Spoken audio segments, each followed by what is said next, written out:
1. Renegade Zombie. I'm pissed. I'm not worried about my kids, at least not my two oldest.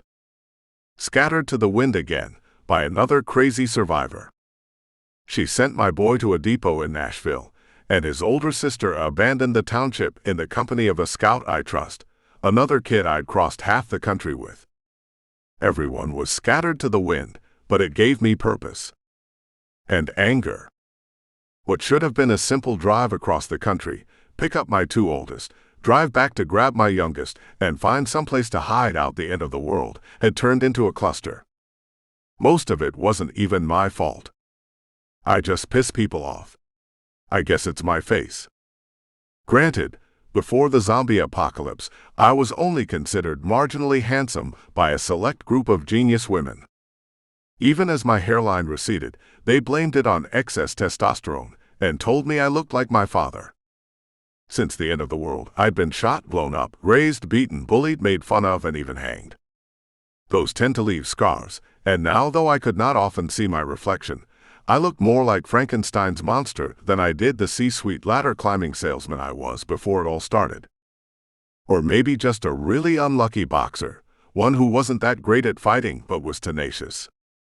A real-life Rocky fist fighting for life against mad militias, religious nutters, and assorted maniacs that gravitated to power after the Armageddon stole almost all the good people.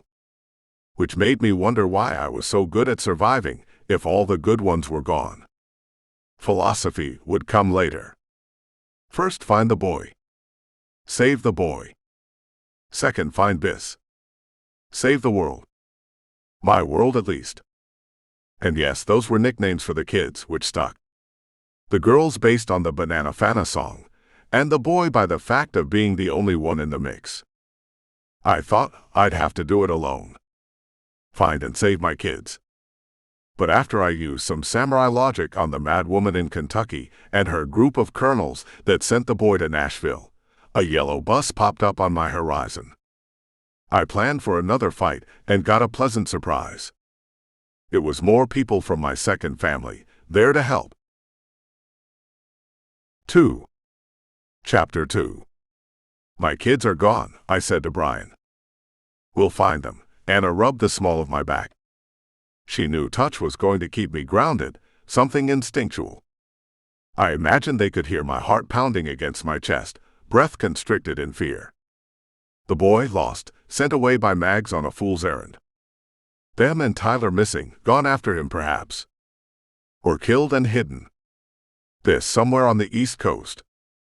Every turn, someone trying to stop me from reaching my kids, someone trying to keep me from making them safe. How many men had I killed who stood in my way? I lost count. 1,000 zombies. Maybe more.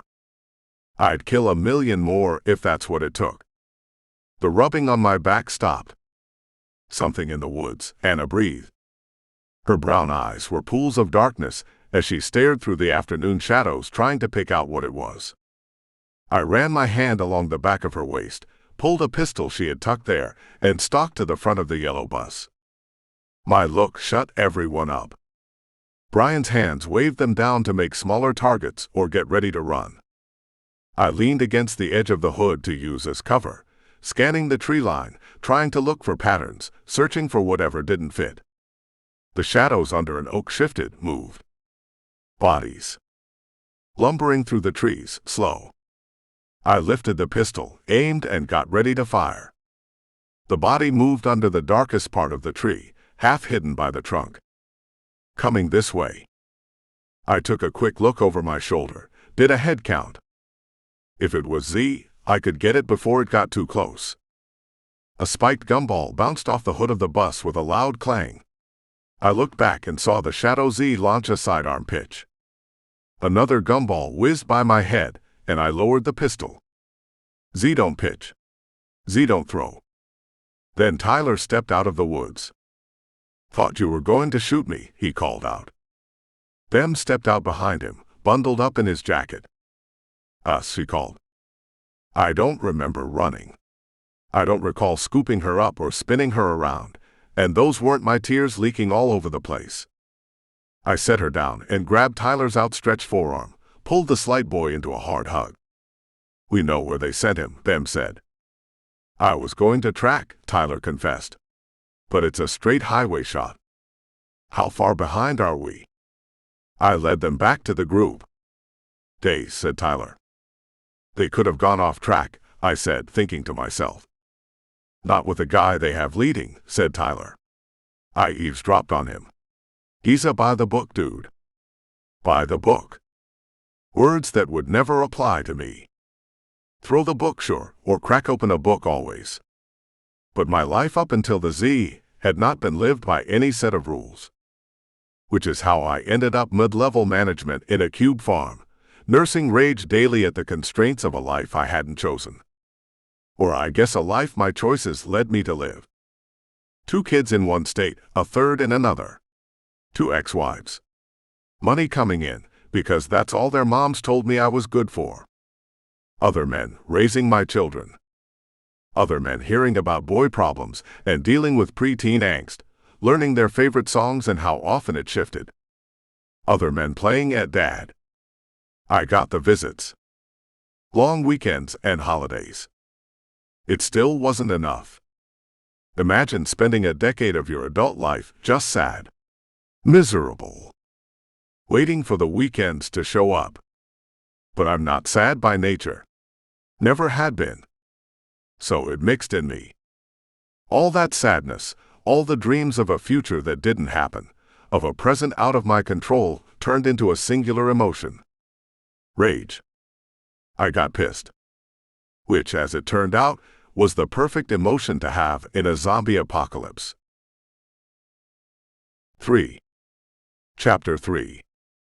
"What's the plan?" Brian asked. "You're in charge," I told him. Brian wanted to lead a group since we first met in a traffic jam in Orlando. He was running from a zombie herd with his friend Peg. I was running from the other direction with an undead herd of my own. We met literally on top of cars smashed together, creating a roadblock, and Brian blew them all up to cover our escape. He told people I did it, but I don't remember it that way. "You're going to run off and rescue him," Brian told me. I hate it when someone knows me or can read me. I feel like they're going to sell me something. "We're going with you," he said. I didn't want to buy that. But I didn't know if I had a choice. "What about the town?" I asked.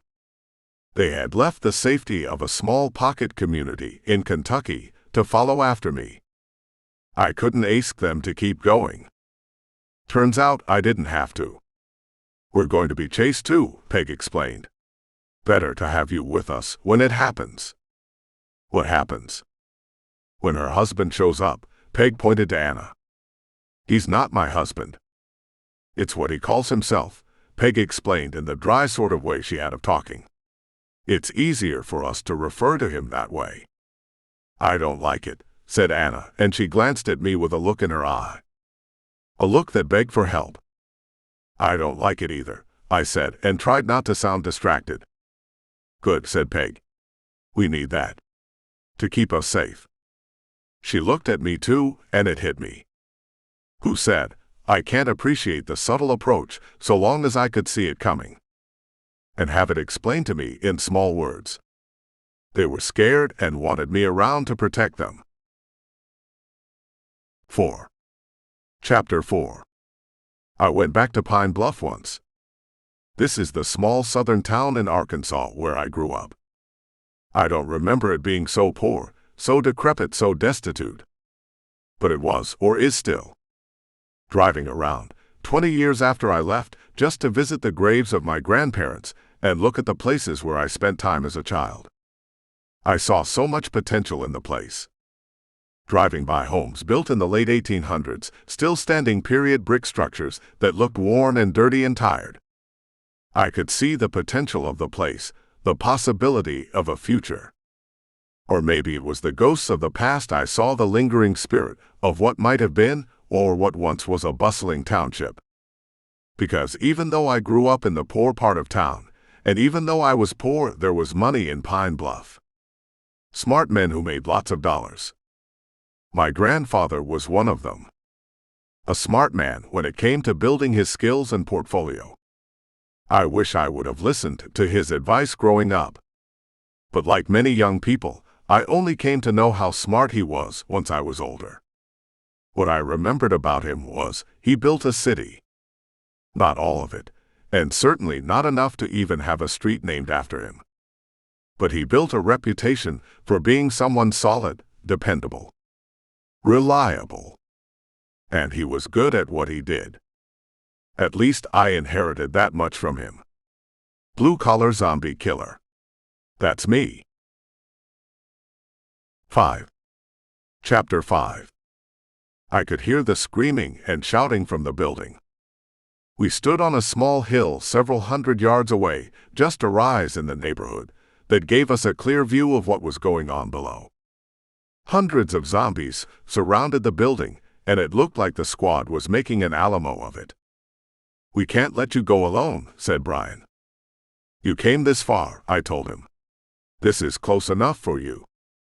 I looked around at the group of people that followed me to find my son, Anna, Peg, Brian, Byron, Hannah, Tyler, and Bem. They all watched me, waiting for orders. I looked down at the mass of writhing zombies below and knew I couldn't ask them to go. "Give me your ammo," I told them. I laid out 2 of the rifles and collected magazines for each of them. There were 116 shots. I took 2 pistols and 4 magazines each. Then I looked at the pike in Brian's hand. It might be a good last-minute resort tool, but for close-quarter work with that many Z's, I didn't think it would be as effective as I wanted it to be. "Not alone." "Dad," said Bem, her voice soft with fear. I pointed at the hunting rifle that Tyler carried. "Are you ready to earn your Southern boy hunting stripes?" He laid down on the hill and sighted in on the zombies below. Brian fell next to him. "This is how you help me," I said. "Keep the path clear. Watch my back." I leaned over and kissed Anna quickly. She wrapped her arms around my shoulders and drew my head down and held it, our lips pressed together tightly. She pulled back and her eyes flashed a promise. "I'll drive," she said. I started to protest. It wasn't going to be safe for her. But she climbed into the truck before I could say anything, rolled up the driver's window, reached over, and locked the passenger door. She dropped it into gear. I grabbed the rifles and jumped in the bed of the truck. "This is stupid," Peg called out. "There has to be a smarter way." But she dropped on the berm next to Brian and lined up her rifle too, ready to cover my 6. Or shoot me in the back. Anna jammed the accelerator, and we raced down the road towards the crowd of zombies. She reached the edge and started to turn around as they noticed us. She backed the truck in, plowing through 4 or 5 with the tailgate. She stopped before she got stuck. I lifted a rifle in each hand, started firing, and jumped over into the fray. Growing up, I watched war movies like Rambo and Commando about superhuman soldiers who are able to take on entire armies by themselves. Heck, even Karate Kid got to take on the Cobra Kai dojo all by himself until Mr. Miyagi jumped in to save his ass. Each of those guys had a montage where they were able to prepare their weapons, prepare themselves for battle. I didn't get a montage. I got thrown in the deep end of the pool. Or jumped in this case. I shot every zombie I could see in the head. I didn't hear the shots of the people on the hill helping me, but I watched Z fall around me who hadn't been shot by my hands. Gore and viscera covered me, soaking my shirt, soaking the leather jacket I wore. Covering my face, covering my eyes. I shook my head to clear my vision and kept firing as I walked forward. I couldn't stop. I wouldn't stop. Not until I reached the boy. The 3 survivors of the squad leaned over the edge of the building and fired down into the zombies. It sounded like I was surrounded by hornets. Buzzing zipped past my ears, past my head. Chapter 6. I don't know how I didn't get shot. I don't think anyone knows what it's like to live with a broken heart. I didn't get bit. It's stupid. All I saw was red rage, A song, the gun in my left hand, a movie, or even words from someone else could set it off, like a tear bomb explosion. Out.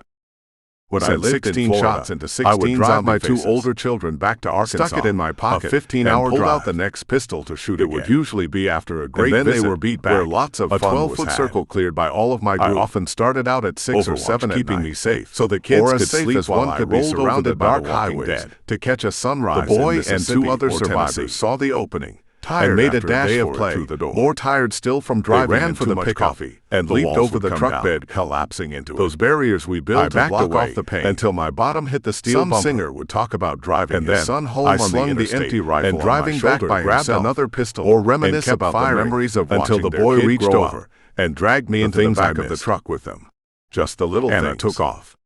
That would set me off. To use the truck as a battering ram. Tears would spill, throat clogged from sobs. We nearly bounced out of the bed as she plowed over zombie speed bumps while the lights around me turned kaleidoscope-sounding squishes. Keeping it between the lines, in seconds keeping it locked like just under 80. The boy jumped out of the truck bed first, compounded still by grabbed him in a giant bear hug.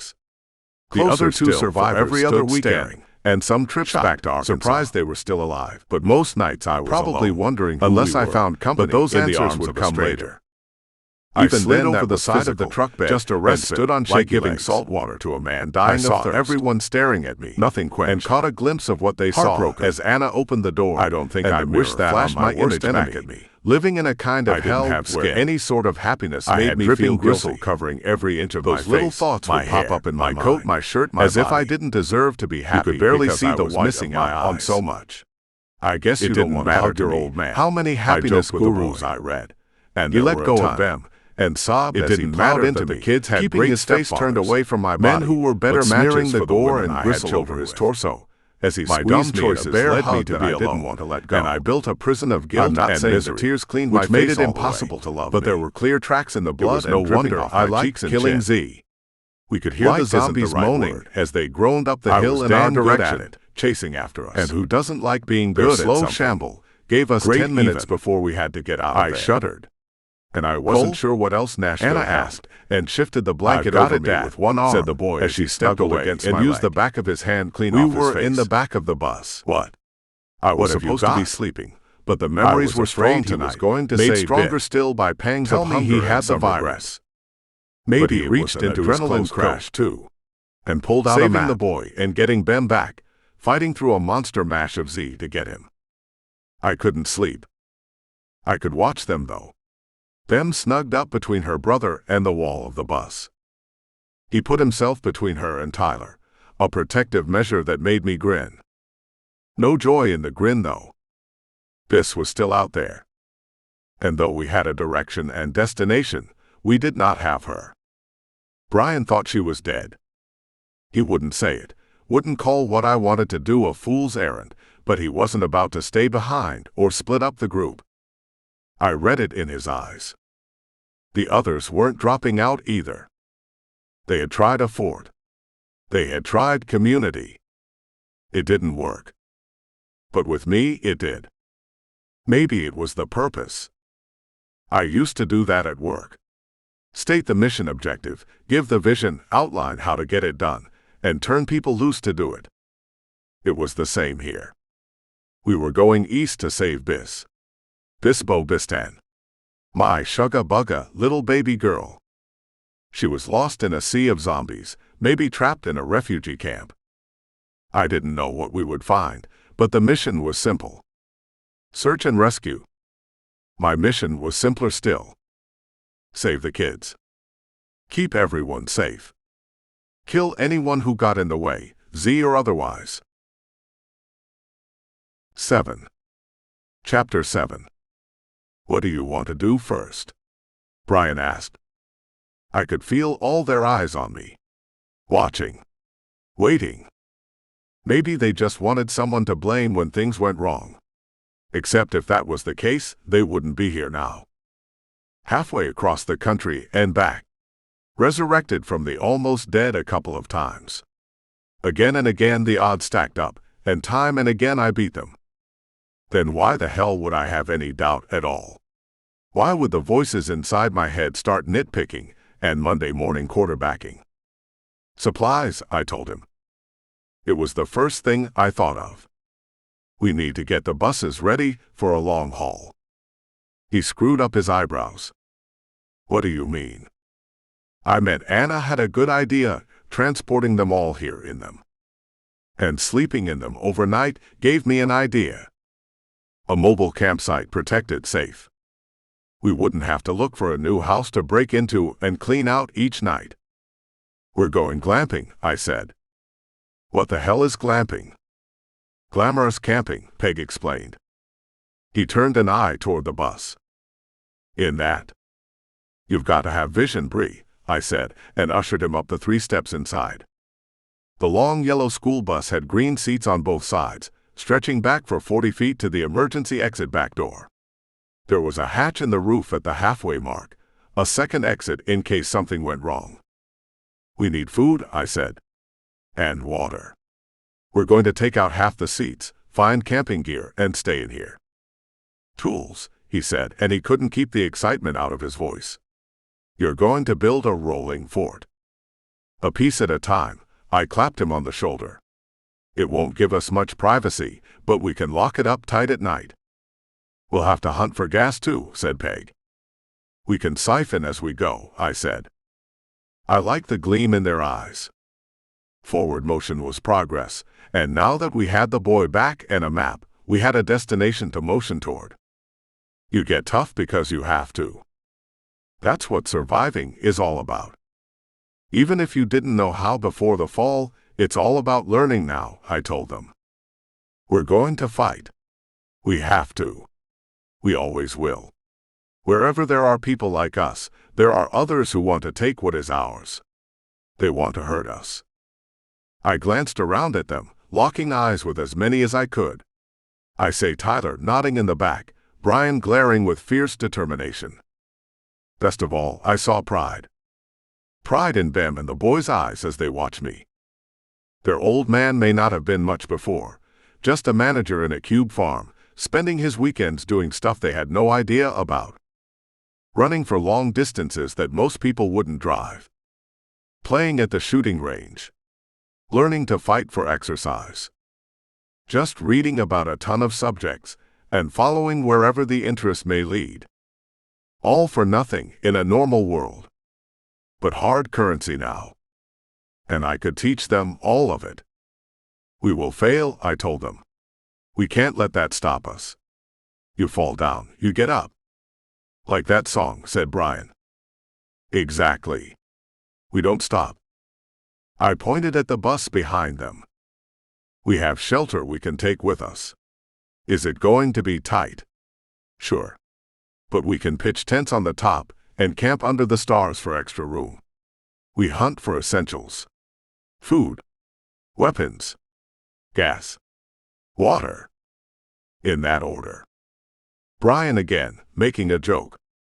I laughed and let the others know it was okay, so they did too. The only water I know that would work on the bus was Sparky's firewater back at that compound, I shot back. That got a few more chuckles. We need to study too, that earned a few groans. Before the scars, before the welts on my head and neck, the brushes with death that left me looking a little warmed over, I could have passed for a college professor, I'd been told. Maybe that's why I read so much, between 60 and 100 books a year for decades. A man who stopped learning started dying. So I told them that. We need to learn. Medicine. Mechanics. Farming. Anything that can help us survive. So when we hunt, we look for books too. Brian's going to find out your interests, and we double up, triple up, so there's more than one person who knows it. I am. He acted mock offended. We're probably going to need 3 or 4 medics, he added. Just for you. That got more laughs, and I couldn't help but grin. Yeah, so make it 6. The laughter felt good. The planning felt good. All that was missing was Biss. And we had a map to go find her. It felt like everything was coming together. Finally. And all it took was living the van life to make it happen. 8. Chapter 8. Once upon a time, back before the world had zombies, I worked in a cube farm. We called it a sales organization and dressed it up in a bunch of different ways, but it didn't change the fact. I spent 10 hours a day in a glass-walled fishbowl, looking out over rows of cubes manned by people who hated what they did. After my 10-hour day, I'd drive home, slip into shorts and go for a run. Sometimes on my way home, I'd stop at a Krav Maga class or an MMA class. But if I wasn't at work, I was alone, except for every other weekend and once a month. Even when I went on dates, I was alone. Sure, I played the part well enough. Performed for the crowd, as it were. I made sure my date had a good time, had a story to tell with romantic gestures, and sometimes I even got lucky. Either with a second date or with breakfast the next morning. I hated my life too. No one expects to be twice divorced with kids living in other states and across town. That isn't a dream anyone has growing up. It made me good at logistics and being flexible with my time. It made me good at learning how to fight the loneliness. And for a short while, it made me good at making money.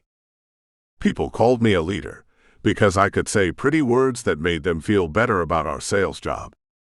We worked with the military and veterans, so my words got me invited into the C-suite, which put me on assignments to bases for presentations. It put a lot of good men and women in my circles and network, and those hard chargers thought it was fun to take a civilian to the range, or on a driving course, or even once on the obstacle course in the pine forest of Georgia. The first time they saw me shoot, I always looked for the surprise in their eyes. I don't sound like a boy from the country, but I had my first rifle almost at the same time I was off a bottle. I was practically toddling with a pistol and toted one around the woods I grew up in for years. It was just a tool to me. An effective tool. But a necessary one in this new world. And we needed ammunition. A supply run, I said to Brian.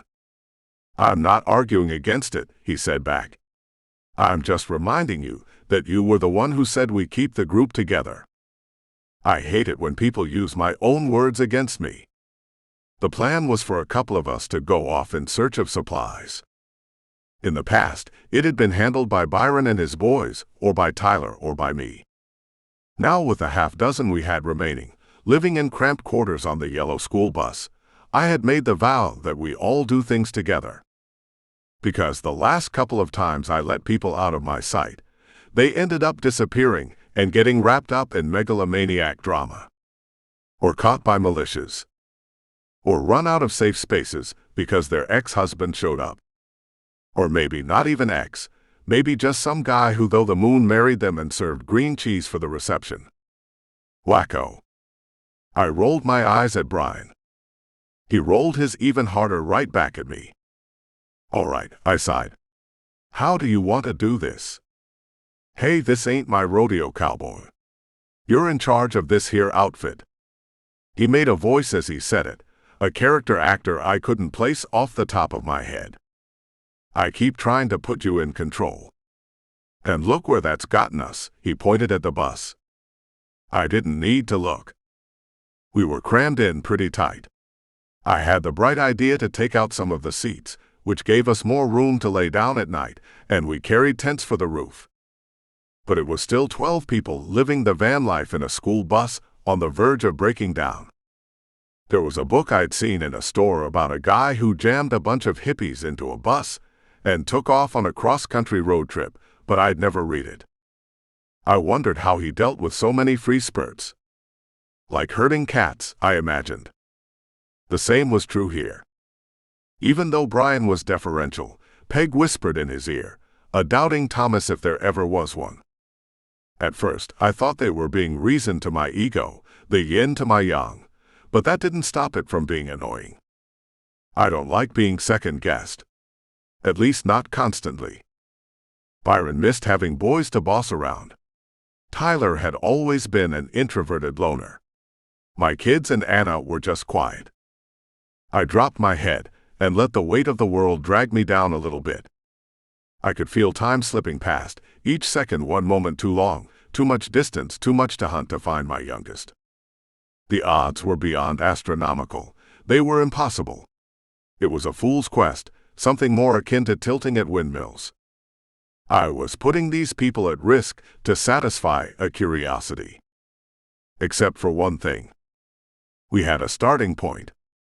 The boy found a map of the refugee camps and rosters of occupants.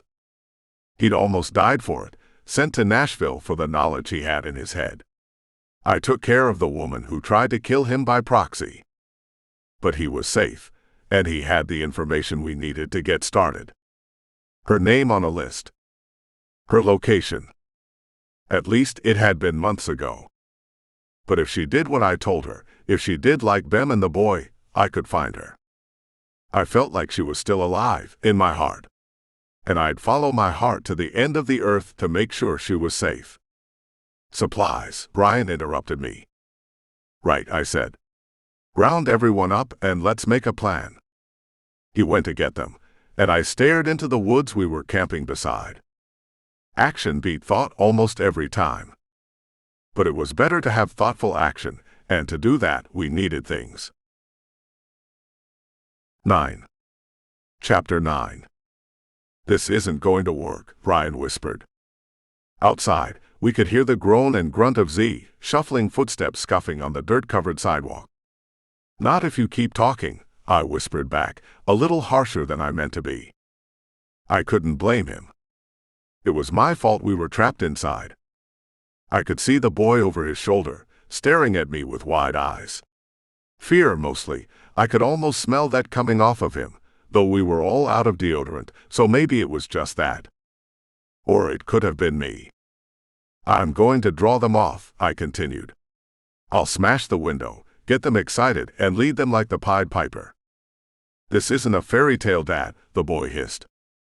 I guess he was pissed too, since I tried to leave him behind at the camp. Just a little supply run, I told him. A quick in and out. I was going to try to get him and Bem something. It was tough to keep up with days, since dates no longer mattered, but there were birthdays to consider. Not that we got to celebrate much when they lived in another state. I tried to time my visits so I got a weekend birthday dinner with them at least, but that day had been reserved for their mom most of the time. Then I can come. He stood up and slipped the rifle strap on his shoulder. I glanced down at Bem, sitting next to Tyler. He was a little too close for my liking, and I thought about flicking a knife between them as a little reminder. I'm staying, she said, and poked the small fire with the sharpened end of a spear in the making. I sighed and looked at Brian. Got room for one more? I told him. He shrugged. Turned out we had room for 100 more. Only they were zombies, and we were screwed. I should have been paying better attention.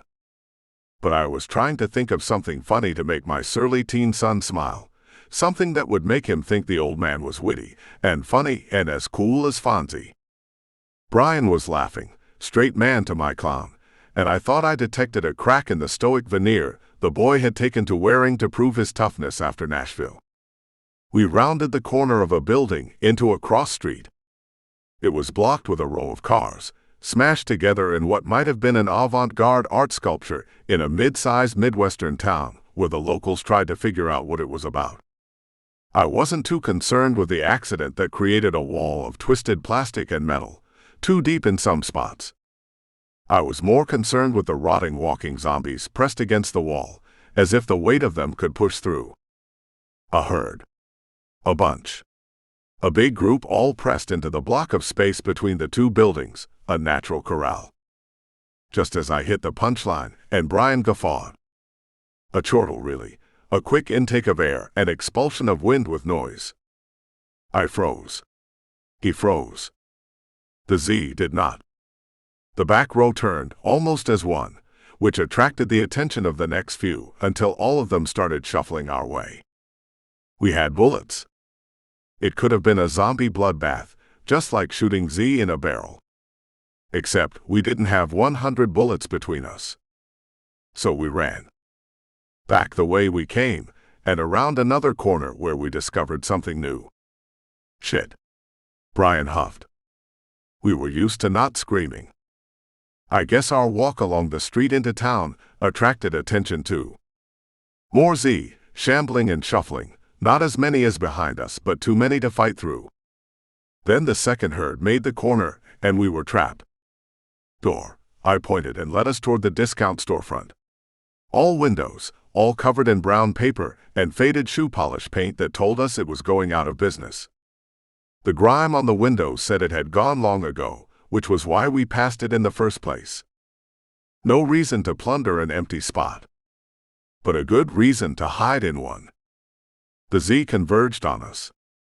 Brian grabbed one metal bar in his hands, the boy pushed on the other, and they managed to crack the door open with a squeal while I covered our backs. We made it in, pulled the doors together. I ripped off a belt and tied the handles closed. That won't hold, breathed Brian. Time, I grunted. The boy screamed. I whipped around, gun ready, and aimed at the man standing over him.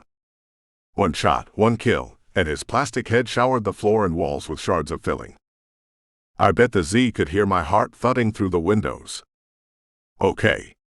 I held out my hand to help him up. He pushed it away and shoved back to his feet. Startled me, he snarled, and aimed his gun at the shadows moving on the paper in the window. There were 30 or so mannequins gathered together in small groups of 5 on the floor. I slung my rifle and grabbed 2 around the torso, carried them back to the door, and stacked them in front.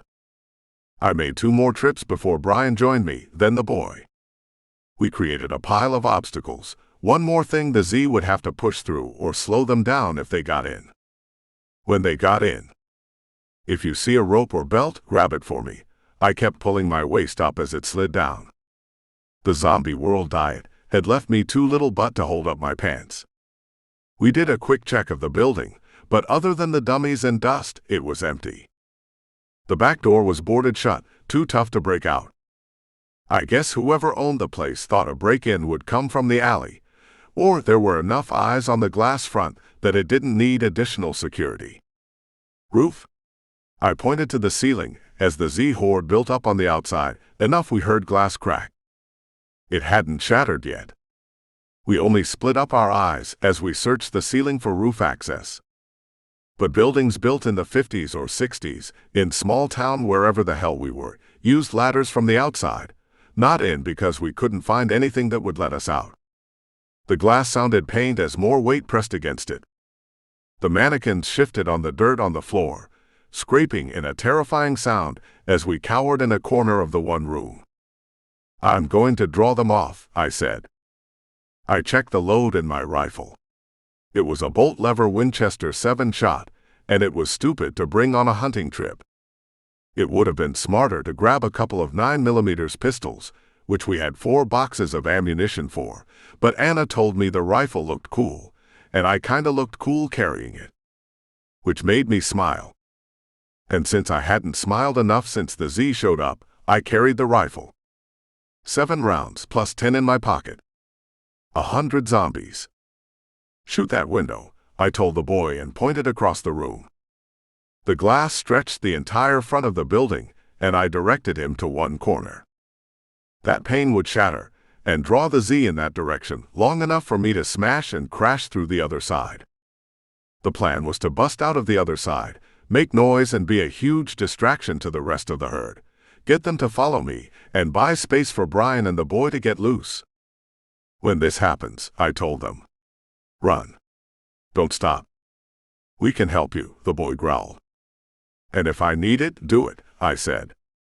He looked down to check his gun, and I made sure Brian saw me shake my head. I could handle myself, and he knew it. I'd been through worse. Getting chased by Z was practically my specialty. But if I don't need it, I reached under the boy's chin and pulled his eyes up to look in mine. Get to open space and wait. I'll meet you on the road back to camp. He nodded, but I could tell he didn't like it. I wasn't worried. Brian would make damn sure to keep the boy safe. He knew what I'd gone through, traveling halfway across the U.S. to find them. How many times I'd turned back to help the group, putting my 2 oldest children in danger longer each time. I got this, he said. We got this, the boy said. I watched him aim as I pounded across the floor toward the glass. He fired and the pane shattered. Phase 1 of the plan done. The Z swarmed toward the noise just like we knew they would. I used the butt of the rifle to smash the glass on the other side of the room. It shattered out, showering the sidewalk in glittering shards that caught the rays of the afternoon sun as it peeked under the awning. Beautiful, if there weren't so many rotting corpses to mar the landscape. I shimmied out onto the sidewalk, slicing the back of my pants on a sharp edge. Then I needed a belt to hold up the waist and a flap. But I didn't have time for a belt, because Phase 2 started working even faster than we planned. 5 feet between me and 3Z who turned like one and groaned together. It almost sounded like brains, which would have been funny if they weren't reaching out for my head. I slid back, pants forgotten, and sent 3 bullets into the stooges. And that got everyone's attention. The whole herd, both sets combined, decided I was a tasty morsel worth chasing. Which was the plan. It worked great. But for my butt flapping in the wind, I had to run with one hand holding up the waist of my jeans, the rip in the backside growing longer as the fabric tore from movement. I turned to glance over my shoulder, check if the boy and Brian were running the opposite way. A Z darted into my path. I crashed into it with one thought. Z don't dart, as we went down in a tumble of screams, grunts, and groans.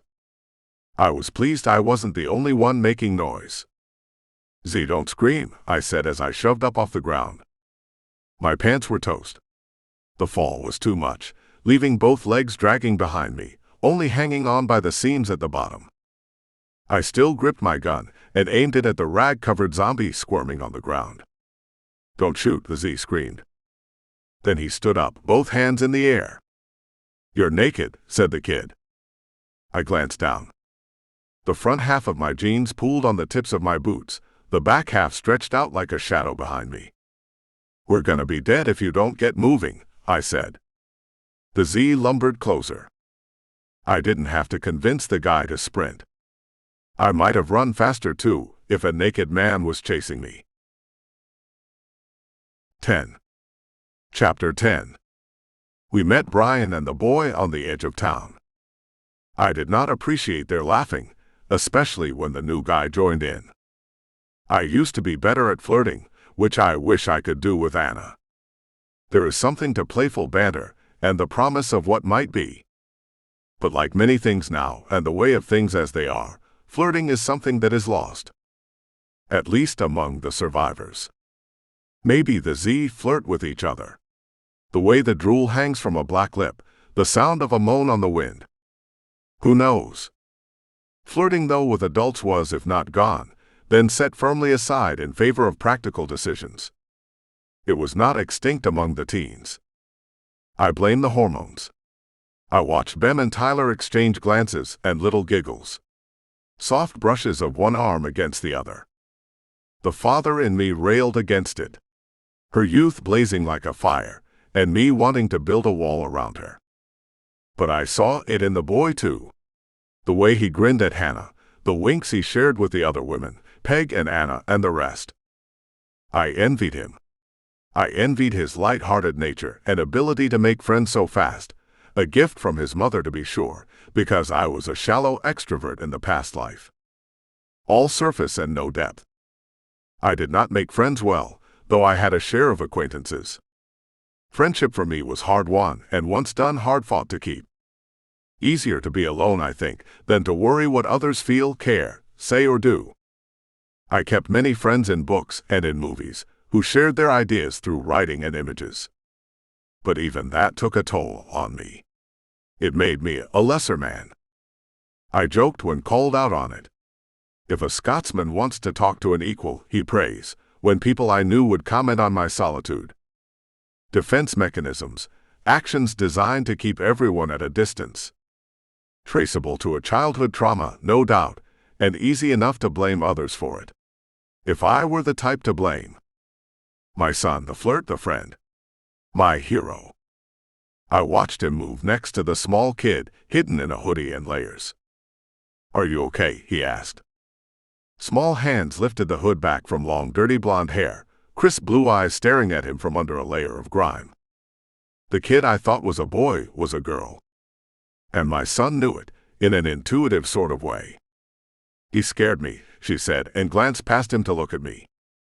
I probably imagined the crimson stain creeping up her cheeks, based on the way she looked in the distance so fast. I don't blame you, said the boy. They laughed again, all three of them, while I stood there flapping in the wind. I mean, I'm all for streaking, but there is a time and place. At the forefront of a Z herd is not it. Think we can find me some pants and get moving?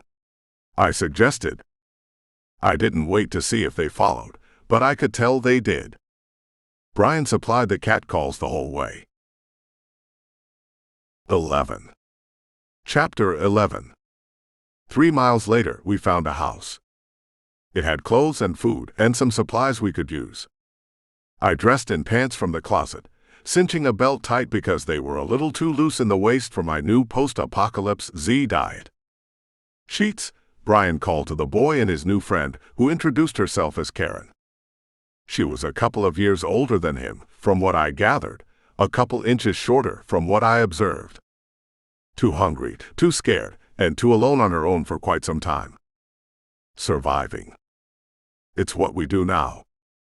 Towels, the boy called back. Karen stuck by his side, holding a black plastic trash bag open as he stuffed items into it. What's your story? I asked. She shrugged.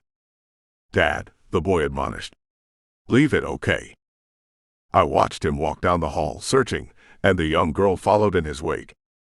She's quiet, said Brian. It's a good practice. Yeah, but we're helping her. I kept my mouth shut. Maybe she was the last person alive in that town and used our distraction as a chance to get away. Until she ran into me. Or maybe there was something more. There was usually something more now. But she would share when she was ready. Or we would learn about it some other way. Our shopping spree didn't last too long.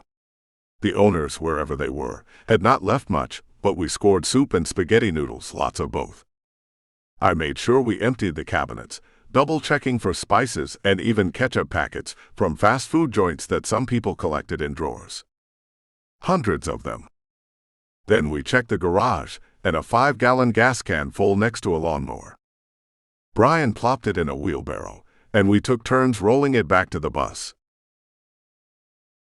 12. Chapter 12.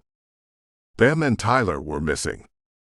I checked the outside of the bus to be sure, and hopped up on the hood to gain access to the roof, and checked the tents. They were empty.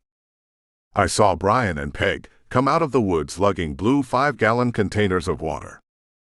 That was the rule in camp. Blue for water. Red for fuel. Never mix the two. I slid down the side of the bus and landed with a grunt on the ground. Where are they? I growled. Hunting, Brian took a step back. That he didn't have to ask who I was talking about told me something. He had seen them go. It's okay, Dad. The boy walked around the back of the bus, his new friend Karen trailing after.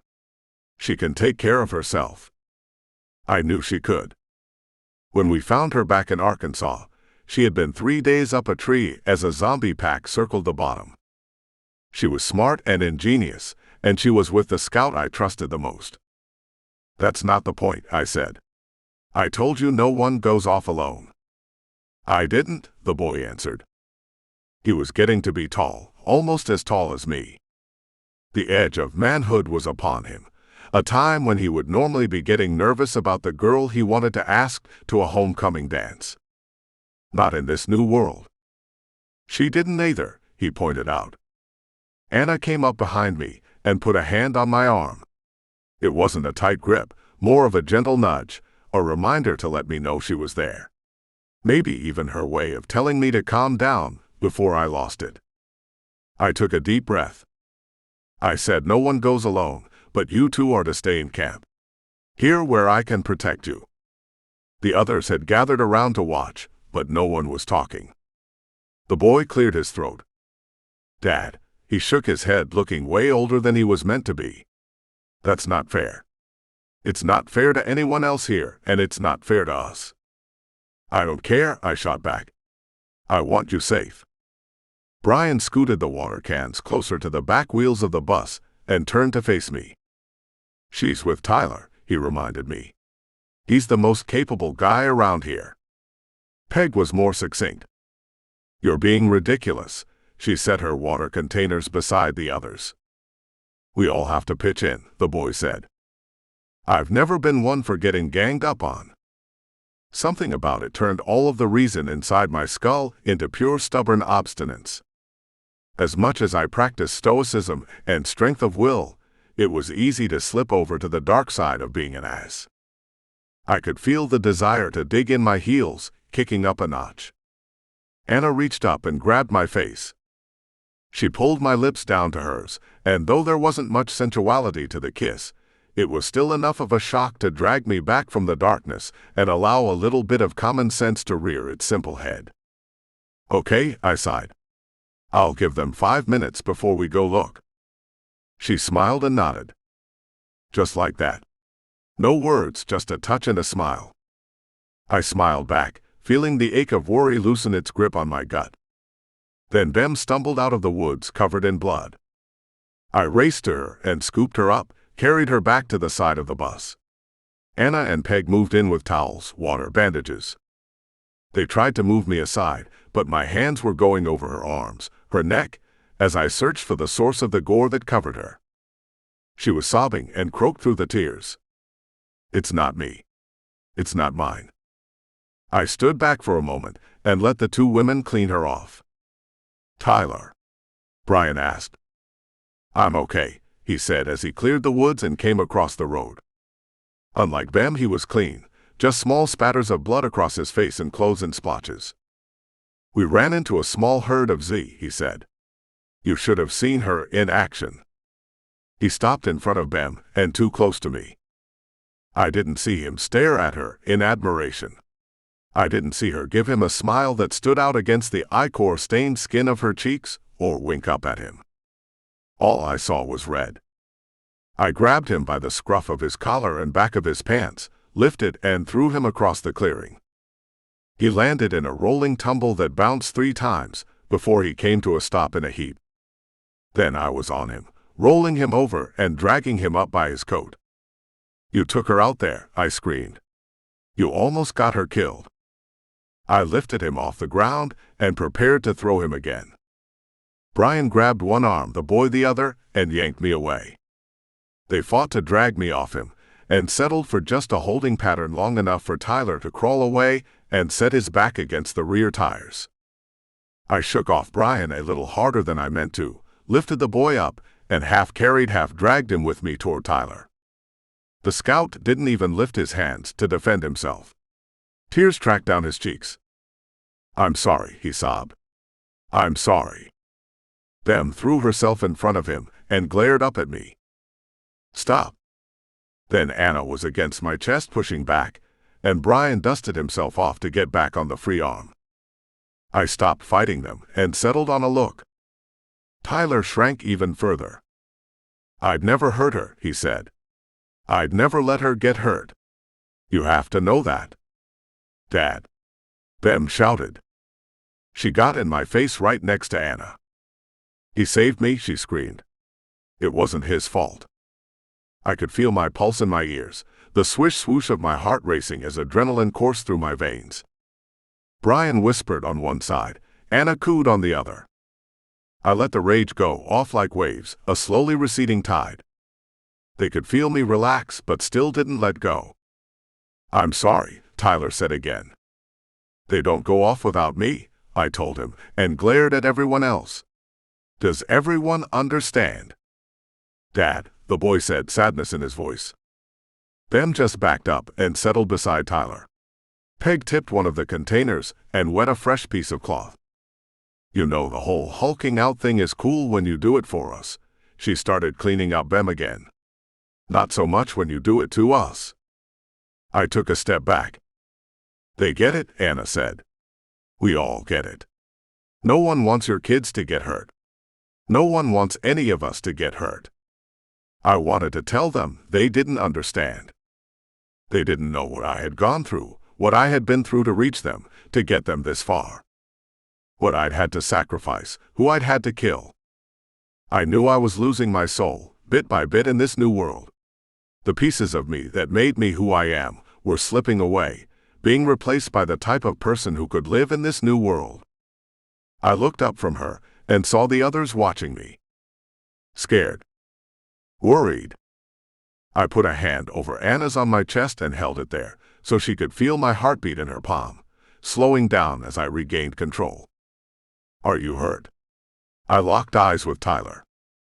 Ego's pretty bashed up, he shrugged. And my ass is sore. I nodded. He might get an apology later, but he sure as hell wasn't getting one now. Bam, I said. I'm not bit, Dad, she said. I'm not hurt either. This is all Z. And he saved me. The glare was gone, but I could tell by her voice that my attack on the scout still hurt her. I looked at Brian. I'm going to look around. He nodded. I'll get my gun, he said.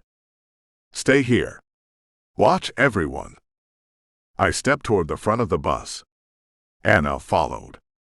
You said no one goes out alone, she said in a quiet voice. I'm just checking for more herds. If there was one, there could be others. I'll go with you, she said. I shook my head. The rage was emptying out, and it was being replaced by regret. I wasn't embarrassed about what I did, because of the reason behind it. When it came to keeping the kids safe, my word was absolute law, and I wasn't going to let anyone try to get around it. But I had let my temper get the best of me, and it hurt some of the group in the process. We couldn't afford that kind of reaction anymore.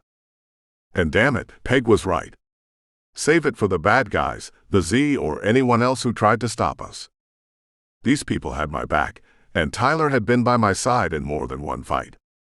He was just a kid, and he didn't deserve to get tossed around like a doll. Even if he put my daughter in danger. Get everyone fed.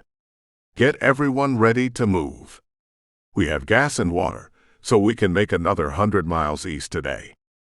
She bit her tiny pouty lips between brilliant white teeth and looked up at me from under raised eyebrows. I leaned in for a kiss, a little more than a distraction this time. That's a promise I'll make you keep later, she winked and squeezed my bottom. That stirred up a different kind of beast in my tummy. Maybe a little bit lower. I grabbed a rifle and slung it over my shoulder and stuck an extra mag in each back pocket. Then I picked up a pike and headed into the woods. I hoped there were no more Z around and we could get moving. It would have been smarter just to break camp and take off. But they needed time away from me, and I needed time too. 13. Chapter 13. It's common knowledge that a walk in the woods can calm the soul. Or maybe that's music and savage beasts. But the guy who said it never had to walk with the threat of Z hanging over his head. Truth was, I wanted to run into one.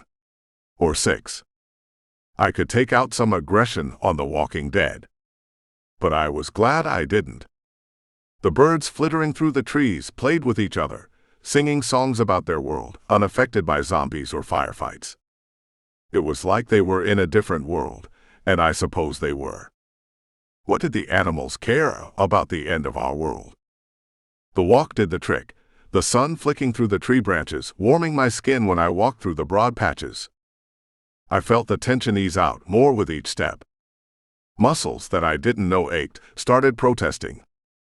I tried to remember the last time I relaxed, the last time I felt like I could take a full breath. Before the Z, I decided. Since then, it was one constant cortisol dump after another. Worry for the kids, worry for the people in the group, heck, even worry for myself. All under the constant pressure of Z. And people trying to kill me. Kill us. The birds kept singing, but there was a different smell on the air. Funny. I took a breath expecting rotting meat and decaying flesh smells to cling to the back of my throat. This was smoke. Faint but there. Wet smoke, like a fire doused too fast and left to smolder in the muck and mud. I stopped beside a tree and studied the woods. Easy to get lost in. Mostly pine, but evergreen scattered among them, oaks, hickory, and maples filling in some of the spaces. There was no order to the trees, which was a little strange. I grew up in a pine forest built by a logging company. They would come in, clear-cut the forest and replant saplings in neat straight rows, ready to harvest 20 years later. It was easy to stand on one end and stare straight down a row, until the undulation of the ground underneath caused a gradual shift that hid the other end in the distance. Here it was different. The ground buckled and shifted, but there was no order to the trees. Everything was random. Except the X. I was 500 meters from the camp, maybe more, and 2 trees were lashed together to form an X 8 feet off the ground. It didn't look natural, and I took several slow, quiet steps closer to get a better look. A vine tied the trees together with a skin thrown around it like a teepee. I moved closer. Slower. There was a tent across a small scratched-out clearing, 2 more further on.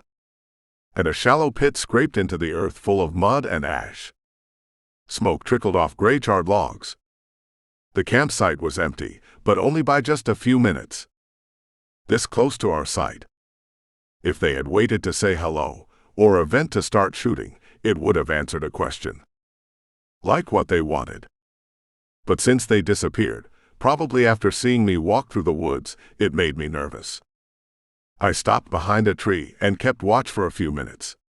It stretched longer, and I wondered if I was being watched back. But the birds kept singing, the sun kept shining, and after waiting for half an hour, I turned back toward the bus. Either they weren't coming back, spooked by my appearance, or they were waiting me out. Neither would do me any good, and I wanted to get back to the bus to double-check on my people. The sun slipped below the horizon, but twilight was bright enough to keep me from walking into trees. I made the perimeter of our camp at full-on dark, drawn by the orange glow of a campfire. 14. Chapter 14. I guess they didn't hear me coming. I wasn't trying to be stealthy, but maybe too much time sneaking around the woods made me watch my steps, or I was just lucky. Probably lucky. I could see the flicker of the campfire through the trees, and it made me think of how to hide it better in the future. There weren't too many folks roaming around after dark, and there happened to be some. Chances were high they were up to no good. Trying to start trouble in my neighborhood. He used to think we wanted his money, said Bem. That he had to provide for us. So that's all he focused on. Even on our weekends with him, and our summers with him, he was always working. On the laptop, on the phone. And now, he thinks that he still has to provide for us. Not with money, but with all he's got left. He's got a lot left. Does he? Asked the boy. He keeps getting into situations that are going to get him killed. Get one of us killed. It's weird to listen to people talk about you when they don't know you can hear them. And this didn't have the flavor of gossip, though technically I guess it was. If it wasn't, it was a close cousin. They were discussing me, and I felt awkward. Embarrassed. It was true. I did think most of what I was good for in regards to the kids was providing a paycheck. I didn't have the best examples growing up, and I wasn't around enough for the little moments to turn those into memories. Sure, we had good times. We always talked about the 2 times the boy fainted, and how Biss, my youngest, got into the wrong car in a parking lot because it looked just like my rental. We talked about games and the hotel room we called home every time I was in town. But there was so much I missed, so much I couldn't see just because I wasn't there. I compensated by sending money. By working hard to give money. I suppose that's how I valued myself eventually. Based on how much I could provide. When I looked in the mirror, I saw a cash value, and when it came time to no longer provide cash because, let's face it, Z worked on a cashless society, I was left searching for what I could provide. What I could define myself by. He's gotten us out of a lot of tight spots, Tyler said softly. Your dad is a fighter. The boy sighed. Do you know who his favorite hero is? Batman. Because he's self-made, said Anna. I didn't know she realized that. I pressed further into the tree, hiding in the shadow. It was too late to step out. They would know I had heard something, maybe guessed I'd heard a lot. Now it would just be weird. So I hid instead. Exactly, the boy continued. He talked about this a couple of times. He wasn't an alien. He wasn't a mutant. He was just a guy who worked on his skills and became a hero. Basically, he just said to the world, I am a superhero, even though he didn't have any superpowers. Your dad trained to fight? Asked Brian.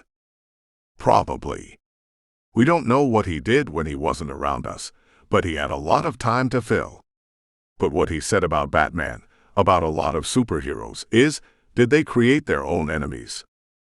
Batman made Joker, said Anna. But what he meant was a chicken and egg debate, Bem added. Yes, the world needed a hero, but did those heroes create supervillains just by stepping up? We had a great talk about it. I never would have pegged him for a comic geek, Brian said. My point is, you say he keeps fighting for you, but what if he's creating the fights? He's not, Anna answered quickly. You've seen him. Yes, he saved us. He said he would come to get us if something like this happened, and he did. It's amazing and unbelievable. But he's also made a lot of enemies. Couldn't he have just driven across the country and picked us up? Car hop to get to Arkansas, then car hop to find Biss. Instead, we're fighting. Everyone. I wanted to step around the tree and start defending myself. I didn't ask for the general to start hunting me. I didn't ask for Mags to kidnap the kids, or the cults to kidnap Anna, or her husband to declare a jihad on me. I was just a simple guy trying to save my kids. Those other people, the bad guys, they just happened to cross my path. But what if you don't believe in coincidence? What if karma was a bitch, and this was payback for dumb choices I'd made in life? What if I was making my own villains? Could I have just snuck across the backroads of the South to rescue my children, skipping fights, skipping help when asked, and playing the role of a mobile hermit? Like Mel in her cabin, just doing my own thing while the world went on around me. I want to tell you a story about your dad, Hannah spoke up. The weight of her mother's death made her voice low and husky, throat torn by ragged sobs. She was dealing with guilt, too, I suspected, for her role in surviving. She could have talked Byron out of it, but didn't. When we first met him, maybe we'd known him for 2 days, 3. It's hard to keep track of time now, but we were still new to each other. He was helping all of us escape Florida when some bad guys kidnapped me. He saved me. He didn't have to. Another kidnapping, the boy huffed. He saved us all, Brian added. More than once. It shouldn't happen more than once, the boy said. The first time he did it, he should stop putting the group in those situations. I couldn't see their reactions, but their silence told me they were thinking about it. Did I keep putting them all in danger? Was that what I was doing to pay my bills now? The only thing I was good for was rescuing them, so if they weren't in danger, they didn't need rescuing. If that was the case, I wasn't worth much to the group. If I'm not a fighter, what am I? Your dad is a hero, said Brian.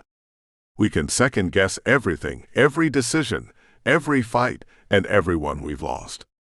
But if it wasn't for him, we might not be here, and we certainly wouldn't be together. I hope I'm nothing like him, said the boy. It was a kick in the nuts. A kick in the nuts with a toe tap that followed. I felt hollow, scooped out and empty. I could hear my heartbeat thudding in my ears. I guess most people get their children's respect or want it, but I hadn't earned it. Being an absent dad had consequences, and choosing to help others had ramifications downstream. Fighting had consequences. So did living. A part of me wanted to leave. I quit that pity party fast. They still weren't safe. Even if for the moment the danger had passed, I couldn't abandon them. None of them. But I wasn't strong enough to step around the tree. I couldn't handle the looks on their faces when they realized I had heard. I turned in the darkness and made my way back to another trail. Then, I made a lot of noise on the way in again. This time they heard me and stopped talking. 15. Chapter 15. Before I said then stop. I wasn't sure how much I wanted to share.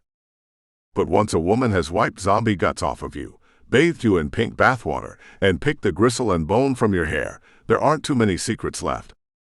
Sometimes I would sit in my house and feel sorry for myself, I said. I would listen to sad songs and cry because my kids were 1,000 miles away. And when I was with them, or in the state waiting to see them, I would cry because my youngest couldn't come. I heard her stir and was afraid I said too much, showed too much. Isn't that sad? I asked without expecting an answer. Some broken hearts never mend. I'll never know a life with the three of them under one roof, anything approaching normal. She snorted. Are you laughing at me? I twisted around and looked at her. She was. A small smile lit her face. This, she circled her finger to indicate the camp, the woods, is normal? Old normal, I corrected. I know what you meant. But maybe it was normal. My dad had kids with another woman after he divorced my mom. Mine too. I called them his second family. It happens, she shrugged. People get together when they're young and grow apart. That sounds like making an excuse, I said. I'm an expert at those, you know. Excuses. I've had a lot of practice too. Did you resent him? I was afraid to ask. It took more courage to let the words out than it did to face down a horde of Z outside a 5-story building on the outskirts of Nashville. If she said yes, I'd be afraid my kids would resent me. I crossed half the country to save them, an act of love. But what if they couldn't forgive me for not being there in the first place? For being gone? I thought I would, she said. But I never did. My mom remarried too, and I love my stepdad. Loved him. And my siblings, though they were half, I loved them too. All gone now. She shrugged. It's the way of it. I don't mean to sound glib, but we've lost so many, it's like you grow to expect it. Not on my watch, I said. But it was just tough talk. She knew it. We had lost a lot since Florida. Too many. Speaking of watch, she said and pushed me away from her. It's my turn. I watched her go to the ladder bolted to the back of the school bus and pull herself up the steps to take her turn. 2 hours in the cold, 2 hours away from the fire while the rest of us moved inside the bus to sleep. I thought about going up to keep her company, but it was my job to cover the dead hours between 3 o'clock and 5 a.m. I'd need my beauty sleep, and because of the way I looked, I probably needed more than most. I nudged Brian to round up the rest of the small group. We covered the fire and tromped into the bus and shut the doors for the night. 16. Chapter 16. Armies used to attack in the darkest hour before dawn. That was when people were in their deepest sleep, the REM cycle where the brain processed everything it learned that day, dumping it into long-term and short-term memory. It was the time of dreams, and a natural down cycle in biological rhythms. Warriors figured it out a long time ago, and the knowledge has stuck, backed by science and tradition now. It made sense to be extra alert at that time of night.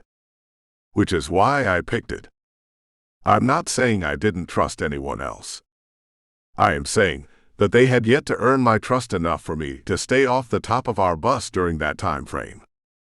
Plus, I liked getting up early before the Z showed up, and pulling guard duty when the black night turned to gray as dawn approached made it a favorite time for me. I wished for a cup of coffee, amended it to a pot when I saw the shadows move in the trees. The thing about advancing light is it's tricky. Depending on cloud cover, the light grows brighter and brighter, extending visibility by grades. It is not like flicking a light switch. It's realizing that, oh, now I can see the rocks around the campfire.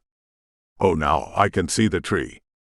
Oh, hey, the thing behind the tree is moving. I placed a rifle against my shoulder and sighted on the patch of darkness. A Z would shuffle, maybe moan. But this thing, whatever it was, did neither. And I knew it couldn't be an animal, because it was trying to be sneaky. I'm not saying animals aren't sneaky. Watch a cat stalk a mouse, or a mountain lion target a jogger as its next easy meal. But the majority of non-predators in the forest move like they're grazing or searching for food, unless something is chasing them. If they're being chased, they don't flit from tree to tree. Only one animal moves like that. A person trying to hide, trying to spy. I thought about dropping them and lay my finger on the trigger. All the rules shifted after the zombie plague turned what was left of America into a wasteland, but there was a rule I was keen to implement. If someone is sneaking up on the camp in the dark, assume they didn't want to borrow something and waste them. We didn't need that kind of negativity in our new lives. But I held back. Because of the size of the shape. Small. It could have been a tiny man. Not a little person, but just a skinny, frail fellow hoping to pick through any scraps we might have. A wisp of a man, short and feeble. Except how he moved. And though I referred to him as a he, it could well have been a she, and whoever it was made me think kid. Not even a well-trained kid, but someone pretending to know what they were doing when sneaking through the woods. Like most people, they didn't look up. Didn't think we would have watch posted in a nest on top of the bus. A mistake that was going to cost them. 17. Chapter 17. They wrote an IOU. There were tracks in the dirt, a trail to follow, but no one in the woods when I went to look. I guess I wasn't as quiet as I tried to be. What was it? The boy asked as I stepped out of the trees. Thought I saw something. He studied the woods over my shoulder and kept watching as I went to the fire, uncovered the embers and started feeding stripped kindling on top. I had a small flame going in a minute and a fire within 5. Not too large, just 2 logs, large enough to put on a pot of water. We found a jar of instant coffee in the last house we scavenged, and the end of the world being what it was, mornings were better with coffee. Even instant crystal crap. The boy settled across from me on his haunches and held his hands out toward the fire. Karen is scared, he told me. She is. She's not from around here. Neither are we, I pointed out. I told her we were going toward the coast. She said it's blocked. Did she come from that direction? He nodded. Blocked how? He shrugged. I'll ask. Blocked. By what? Z. Military blockades. Something worse. The map is sending us in that direction, I said. I didn't think you'd change your mind. Do you want me to? He looked up from the fire and stared into my eyes. No, he finally said. If we can find her, she needs our help. The water in the pot began to boil. The boy lifted 2 cups and held them, while I dripped water over the instant sludge. We used the tips of our fingers to swirl the mix and sat and shared a cup of joe before anyone else got up. 18. Chapter 18. The good news about bad ideas is how often they tend to crop up. This is a bad idea, Brian muttered. It's not a bad idea, I told him. Try to be optimistic. I'm optimistic we're going to get killed. No one is going to get killed, I told him.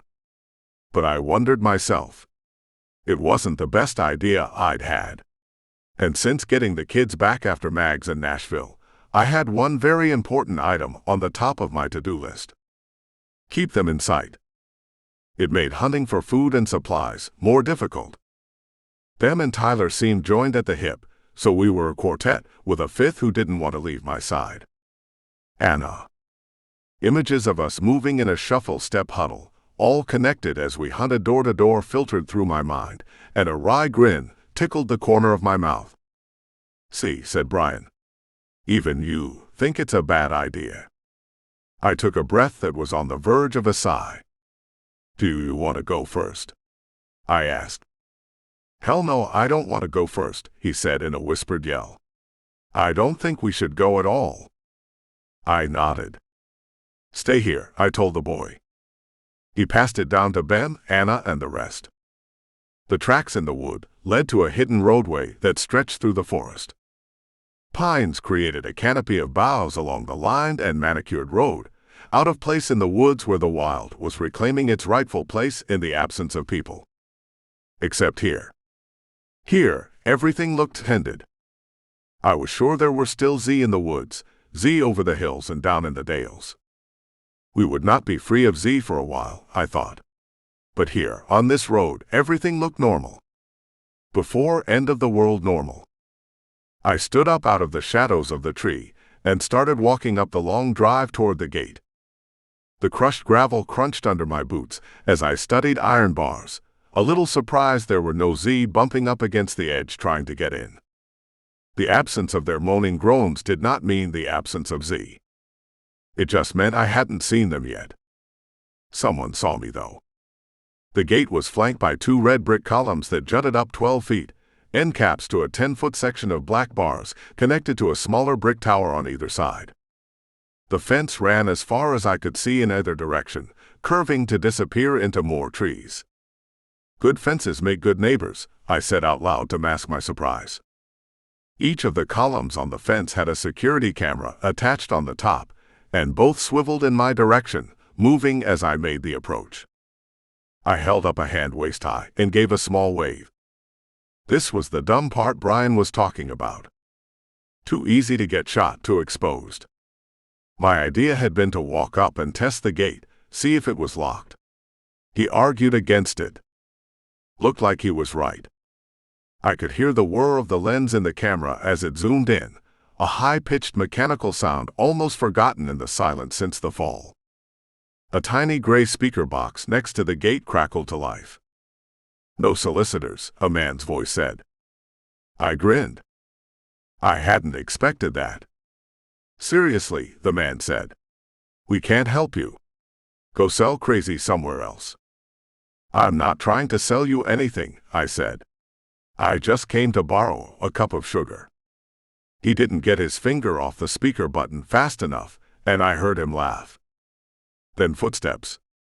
Lots of them. The road led through the gate, the gravel turning into an asphalt skirt that evolved into a blacktop road that ran a straight shot up the hill. I couldn't see what was beyond the rise, but I could hear what was coming over it. People. Marching. 12 men topped the rise. All armed. All guns aimed at me. I kept one hand on my hip and the other in that stupid half wave and figured. Brian was right. This was a bad idea. 19. Chapter 19. They didn't open the gates, which was the first sign of intelligence. The second was the group of armed guys who stepped out of the woods on both sides of us. More guns. More aimed our way. Guess the wave didn't help. Or maybe it did. They didn't start shooting, which I took as a good indicator. One of the men stepped forward, gripped the iron rods of the gate in his hands, and leaned his face into the bars. "The man wants to know if you really brought sugar," he said with a half smile on his face. I shook my head. "Just my sweet disposition," I said. "No real sugar." He sighed. "That's too bad. We could have really used some sugar." I thought they might open fire then, just pepper out bodies where we stood, and then take the bus and everything in it. Probably looking for sugar. But they didn't. "He'll talk to you," said the man. "Looks like you've made a long trip." "Long, strange trip," I assured him. "Yeah," he nodded. "You'll have to leave the guns." I wasn't too keen on leaving my weapons and walking into a strange place. Not again. It seemed like every time we met a new group, they wanted us unarmed so they could do crap. Like kill us. Or kidnap kids. or religious cult sacrifices. Heck, the man might even want to make me go hunt up some sugar if he wanted it that bad. I reached down with one hand and lifted the pistol up by the barrel. I didn't drop it on the ground, just leaned down and placed it on its side. I could hear the click and clatter of metal on asphalt, and the others did the same behind me. Now that we were unarmed, the gatekeeper cracked a full-on smile. He twirled his finger, and two guys detached from the line behind him. They went to the side of the fence, unfastened two padlocks, and rolled the gate back wide enough to admit a body. "All of you," the gatekeeper said. I didn't look back, but I wish I had told Bem and the boy to stay on the bus.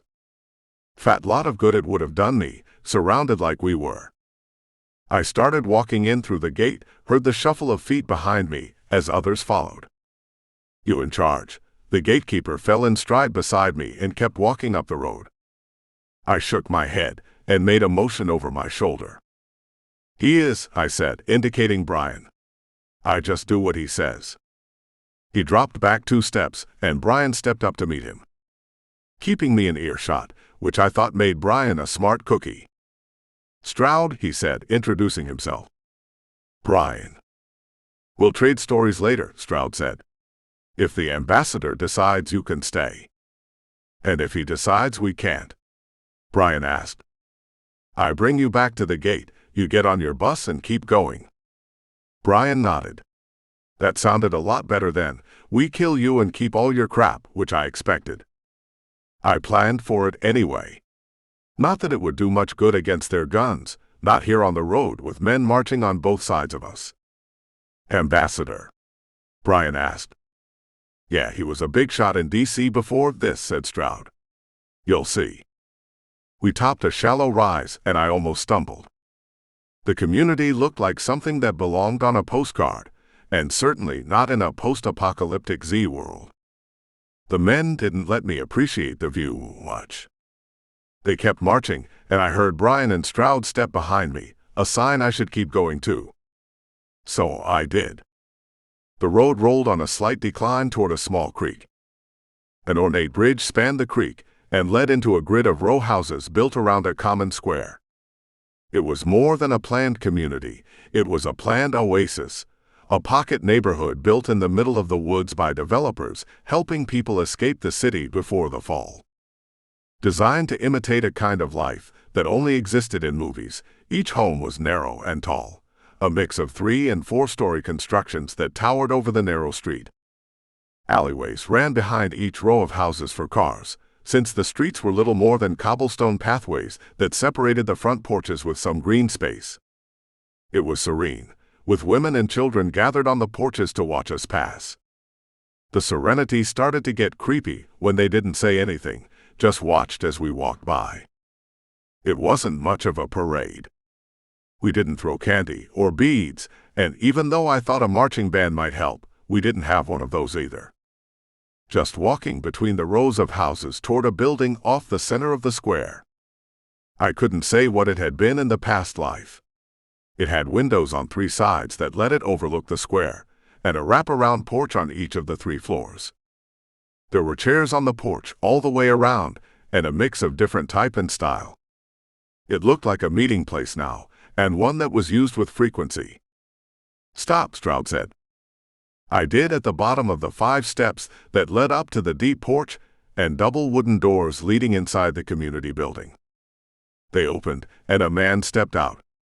His iron-gray hair was swept back from a broad, thick forehead, nose lined with purpled veins. Blue eyes glared from under a heavy brow, fierce. They stared along the line of us as we bunched up at the foot of the stairs. They settled on Stroud, who gave a slight head nod to Brian. The man pursed his lips and nodded, then moved his eyes to me. "Sugar da," he grinned, large wolfish smile spreading across his features. He held up a hand and beckoned me forward. "Come, come," he bellowed. "I am ambassador." I waited for Brian to move. "He's talking to you," said Stroud. I nodded. That's what I get for talking. 20. Chapter 20. "I was an ambassador from Russia," he said. He sloshed vodka into a lowball glass and used the bottom of the bottle to slide it across the mahogany desktop toward me. He filled a second tumbler to the rim and claimed that as his own. Is this happening there too? I took a sip. Russian vodka served cold is like liquid marble that heats up in the throat and sears a path to the stomach. It tasted good. Drinks. Yeah. There are many who drink there. He slurped down half the glass and winked at me. Perhaps you mean the dead problem. Z, I told him. Z. He rolled it around on his tongue and let it rest there as if he were trying it on for size and taste. For zombie, no. I nodded. Z is for zombie, I said. But in my head, I heard Cookie Monster from Sesame Street singing C is for cookie and couldn't add it's good enough for me to the end of my sentence. Is good, he washed it down. The drink and the word. I watched him start to pour again and figured this was a waste of time. The ambassador from Russia was a bust. But he stopped pouring at the halfway mark, and I could only see a little regret in his eye. Is happening there too, yes, he said. He held the glass but didn't drink. The radio communicated the loss of Moscow before we lost touch. Big city gone, I thought. It would be the same anywhere the plague hit. I watched the news before it went off the air, and since I was in Orlando at the time, I paid close attention to the cities there. Almost 30 million people in the peninsula. Only so many ways out. Miami was lost. Jacksonville. Orlando. Tampa. All gone, just like Atlanta, D.C., New York. Now Moscow. What else have you heard? He shrugged and the shawl on his shoulders touched the top of his ears. Is all the same, he said. But we are here. He toasted the air and took a small sip. We are alive, he continued. And this is enough, I think. I set the glass down with most of the contents intact and moved to the window. The house looked out on several others and a community park that now served as a garden. We have been here since after the beginning, he said. The walls were there. We just closed the gates. He moved to stand beside me. I could feel his heavy presence next to me, the weight of the community hanging on him like the ever-present smell of vodka seeping through his pores. The community might be safe, but there was a cost to keep it that way. What are you not saying? I asked in a low voice. I say everything, the ambassador answered. You hear nothing. I waited to see if my gut kicked off alarm bells, but nothing. Since the Z plague, my instinct for self-preservation had turned me into a radar about danger. But it wasn't going off now. Just me and a tired old man staring out of the window. I do not know why I am still alive, he sighed. But here I am. I think perhaps doing this good deed will help relations between our countries, if they were still around. He smiled a sad smile and shared it with me. I think it's always been different for people, I told him. I went to Europe when I was in college. Backpacked around for a while. People hated America, but loved Americans, especially if we tried to butcher their native tongue. This is like same in Russia, the ambassador said. We hate America, but love the people who come to visit. Guess we're not going to Russia anymore, I said. It took effort to keep the sadness out of my voice. He didn't have that luxury. I am not going home again. I ignored the small sob and stared through the window to give him a moment to compose. It didn't take him as long as I expected. This is home now, he sniffed. It is good home. I nodded. Are you here to see if you wish it to be your home? He asked. The blurry eyes weren't so out of focus now, watching me, waiting. 21. Chapter 21. The garden beyond the building looked good. A small pond stocked with fish, 3 boys sitting on the bank with cane poles in hand just behind it. A chore now instead of a pastime.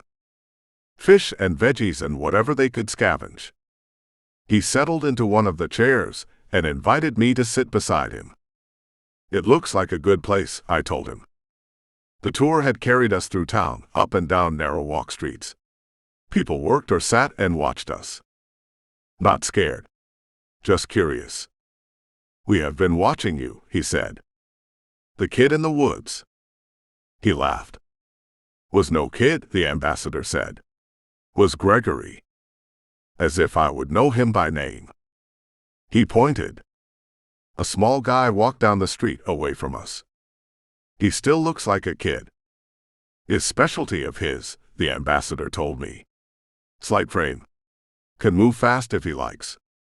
Yeah, he disappeared into the woods when I went looking. Another trick, he waved it away. Were we supposed to follow him here? He nodded. Why? He shrugged. What do you want from us? Why must I want anything? Nothing's for free, I said. Not anymore. His head bounced in agreement even as the words left his mouth. It's very American of you, he grumbled. To think no one will offer you anything without exchange for it. I think Russia was the same way, I told him. Oil barons. He laughed. I was one. You. Duh, he laughed again. Do you think being ambassador was cheap? I was billionaire before all of this. It was my turn to shake my head. Is unexpected. Yes, I said. I suppose. But Z doesn't care about your money. No. It does not. Then you know it's a trade. Not this time. You will stay, he said, as if it was decided. We can't, I told him. I can't. I'm looking for someone. I wanted to stay. It would be easier to stay. Them and the boy would be safe. Anna would be safe. We would be safe. But I couldn't live with myself if I did. People are not so easy to find now, he said. Don't I know it? Do you? He stared at me with ice-gray eyes that seemed to look right through me, to the heart of me. You do, he said after a moment. You do know. An impossible task with a hopeless outcome. Yet you persist. He lifted his glass and toasted me. It's my kid, I tried to explain. I do not have children, he said. I do not know this type of love. But that is what it was. Love, right? Not some outdated sense of obligation that an absentee dad feels toward his child. The old arguments wrestled to resurface, and I shut them down, tucking them into compartments in my mind for later examination. That vodka must have been strong, stronger than I was used to drinking. It made the walls fall, and I couldn't have that. Not yet. You put your friends in danger for one person? He asked. It seemed like an innocent question. One that almost got him killed. I boxed up that rage monster and shoved it on a shelf before it could get out too. Everywhere is dangerous, I told him. Not here. Outside of these walls, I said. They would not have to leave these walls. I would. But they didn't have to. Was that what he was doing? Laying out terms so we could negotiate. What do you want? He shrugged again. I want nothing, he said. We need new people.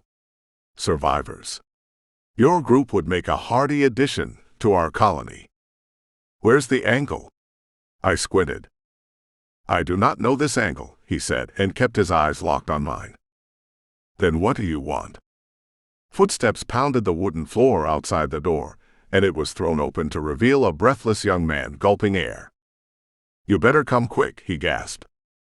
The ambassador threw a last glance at me, then rushed out of the room still holding his glass of vodka. I picked up mine, sniffed before taking a sip, and set it back down with a sigh. Whatever he had stirred up was contained now. Like a tiger in a paper cage. The drink would just melt the bars, so better to leave it. I followed the ambassador and wondered what he was trying to hide. 22. Chapter 22. Brian stood in front of a 3-story yellow house, between a pastel blue and light green one on a side street. They say this is ours, he said. The others were gathered around him, staring at the house. "What are we supposed to do with it?" the boy asked. "Stay," said Peg. I heard the others muttering as they whispered behind me. The ambassador hooked his thumbs in the corner of his pants pockets and watched me from the corner of his eye. "Is good." "It's great," said Brian. "Is place for you all to be safe," the ambassador said. "What's the catch?" I asked again. "No catch," he answered. "You stay, you help. This is the American dream. A democracy in budding action." Brian nodded, but I don't think he meant to. I think he was just agreeing in general to the concept of rebuilding, not the actual picture-perfect community stuck in the middle of the woods. "When something is too good to be true," I said, "I get nervous." "We looked around," Peg said. "We checked." "He wants something," I said in a low voice to Brian. "But what?" I didn't have an answer for him. The kids drifted closer to me, Bem and the boy sharing looks at the house, then to me. "It doesn't give me the heebie-jeebies," Bem said. I opened up my spidey senses. They weren't tingling either. I tried to glare on and turned my scowl toward the ambassador. My kids made fun of me a lot for the look before the Z showed up. They would ask, "Dad, why are you so mad?" "It's just my face," I would answer. Some people have resting bitch face. I have resting rage face. There are phrases created about if looks could kill. My look stated, "I will kill you."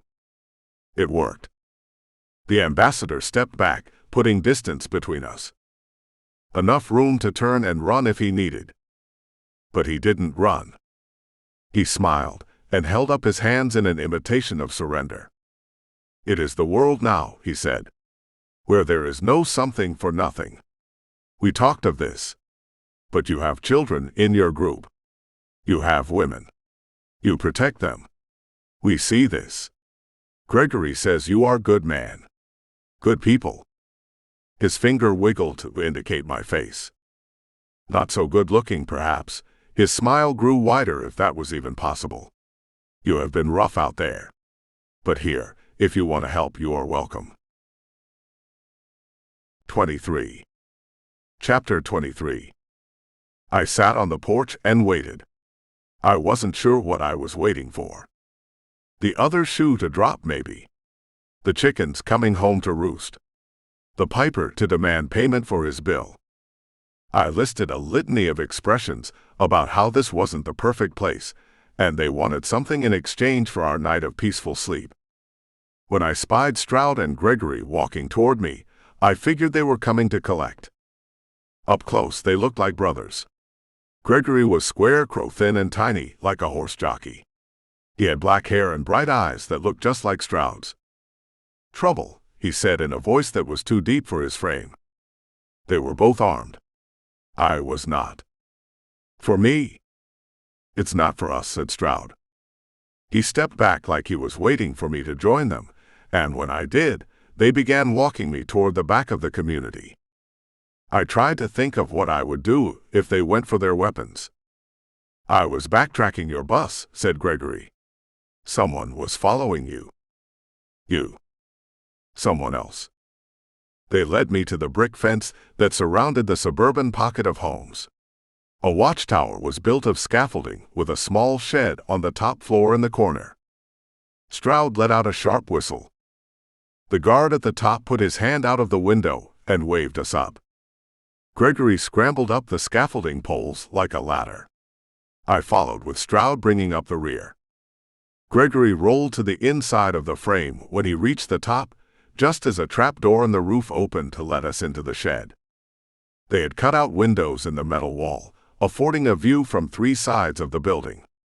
A couple of chairs made watching more comfortable, with a tiny cache of supplies in the corner. And weapons. 4 rifles lined in a row, locked and loaded, ready to use. "There," the guard pointed. He passed Gregory a set of binoculars, and he handed them to me. I looked in the direction they pointed. There was nothing to see at first. Just trees. Then, A hazy line of smoke on the edge of my field of vision drifted across the canopy of branches, and I followed it down. "There are a dozen I could count," Gregory said. "Maybe more if others were out hunting." I grunted. "You know them?" Stroud asked. "Are they with you?" I kept the binoculars pressed to my eyes and searched. It was difficult to make out faces from this distance, but the image gave me a feeling. Not a good one. "They look hard," said Gregory. "All men. Not soldiers, but rough." I took the binoculars away and passed them to Stroud. "They're not with us," I said.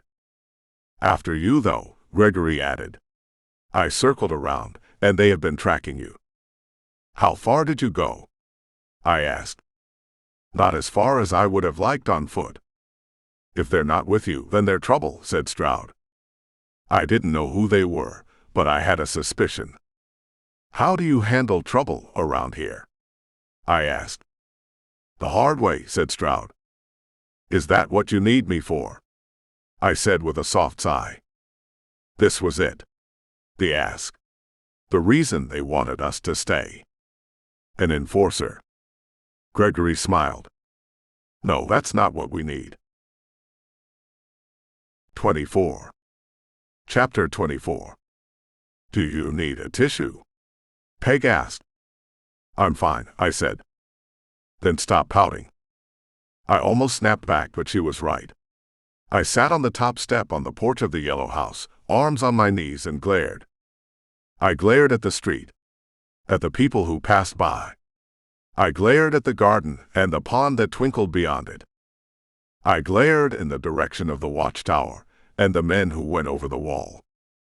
And as soon as she said it, I realized the glare was a way to hide the pout. I had wanted to go with them. I wanted to find the men tracking us. I wanted to stop them. And I was mad they didn't need me to help. I took a deep breath. "Quit calling me on my crap, Peg," I muttered. "Then don't make it so easy to do," she said. I grunted. "And grunting doesn't help your cause," she added. Brian came out of the house and plopped on the porch beside me. He splayed his legs and leaned back on one hand. "They have tea here," he said, and held up a red Solo cup to show me. "No ice, though." He took a sip and grimaced. "And no sugar?" I asked. "Not a drop to be found in the whole place." "Grain," said Peg. "Thanks, hon." Brian offered me a sip from his cup, and I took a big swallow. "I've been thinking," I said to him. "Uncharted waters," said Peg. "Yeah, well, we've been planning a lot more lately, and I've noticed the more we plan, the less we have to react." "No plan survives a punch to the face," Brian advised. "Do you think we're going to get punched here?" I was glad to see he was worried too. "Ask gas or grass," I said. "No free rides." He reached into his pocket and handed me a folded slip of paper.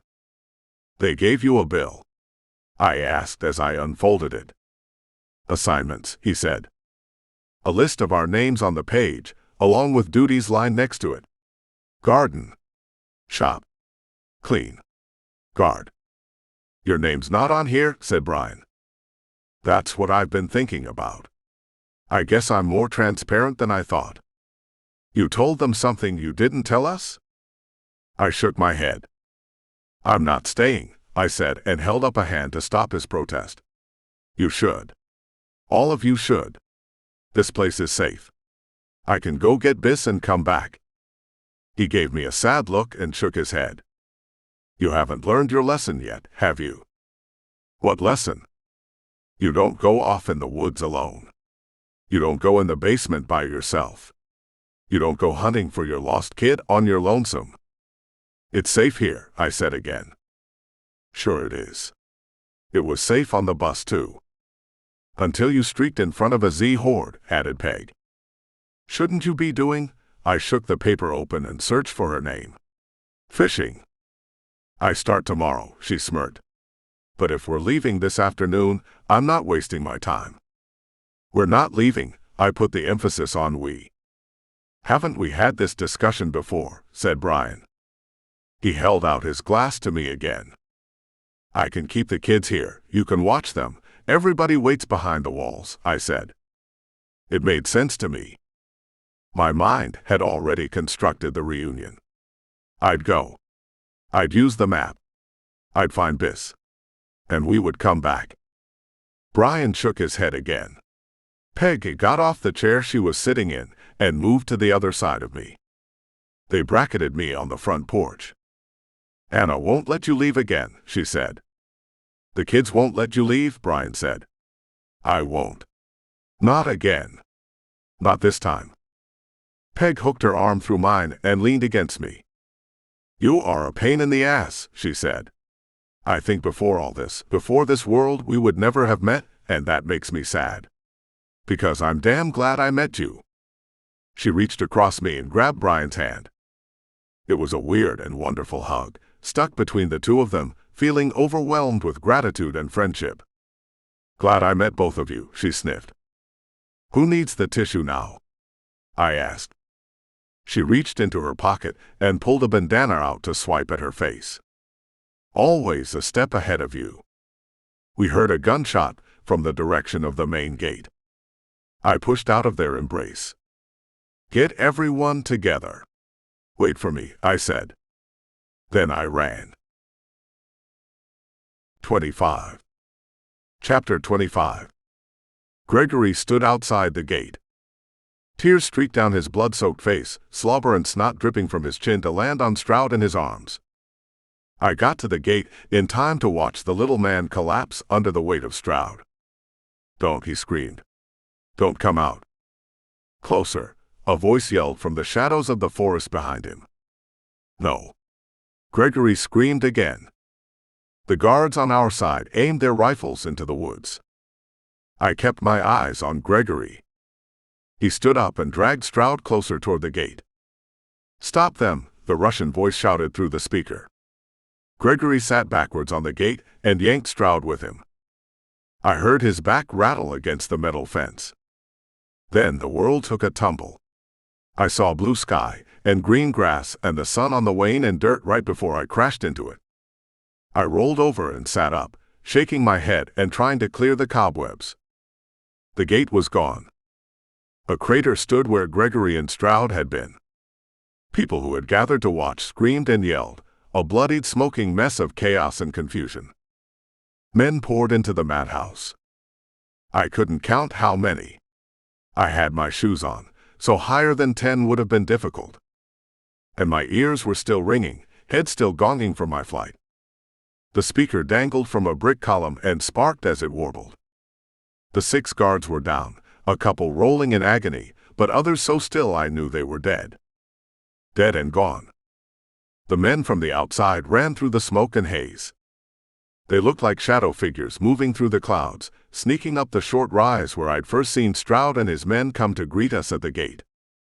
I watched as one moved toward a fallen figure, someone I didn't know. He bent down, put the gun against her head, and she grew still. I think she was screaming, but I still couldn't hear her. Then he used zip ties to bind her wrists and ankles before he moved on. The others were doing the same. Not killing. Taking prisoners. I rolled over and pushed off the ground, let the world spin a little bit while I held onto a tree trunk. When it stopped, I took a practice step forward. The earth tilted, but not enough to spill me back on my face. The second step was easier, and then I could hear the blood pounding in my ear, the adrenaline dump combating whatever damage done to my head. It was a losing fight, I'm sure, but at least I could hear. Screaming. From the direction of the yellow house. 26. Chapter 26. Stroud took our weapons when we walked in, and the fallen guards were too far out of the way to detour in that direction. Plus, there were at least 6 guys between me and them. I'll admit to having bad judgment, but even a blind squirrel gets a nut once in a while. I didn't rush into the fray unarmed. I chased the screams. The bad men rounded people up as they went, tying them up and leaving the squirming bundle where they were found. I nearly tripped over one of them as he zip-tied a pretty brunette, ignoring her cries and protests. Her eyes gave me away. He whipped around, growled, and tried to bring his gun up in time. I did my best Muay Thai interpretation and kneed him in the chin as we went down together. It didn't knock him out like I hoped, but he bit through his tongue and gargled out a piece of pink meat and red blood in a bubbling yell. I gagged and cracked him across the throat with my elbow. He choked and bucked as I rolled him over on his back and straddled him, wrestled the gun free from a strap, and pounded the butt past his hands and into his trachea. It was going to take him time to die, suffocate, but I couldn't risk a shot to the head. Not yet. I didn't hear any others. I didn't wait for him to get still, and I didn't untie the woman, despite her request and begging. She shot curses at my back as I kept moving. My only thought was the yellow house. Another man was waiting, aiming his gun around the corner of a building toward the big community center where the ambassador was holed up. He sent a shot through the window, the first round fired in their attack on the town. The second shot fired popped through the back of his head and decorated the cobblestones with gray matter and dental work. I kept moving. They were shooting. I was wrong. My hearing was still jacked up, but as the volume dialed back in with a really cool Doppler effect, I could hear the bams and pops. But it was liberating. I shot as I ran. Back of the head. Man down. Side of the face. Man down. A shadow running toward me. I took a knee and lined up until I could see the white of his eyes. No gun.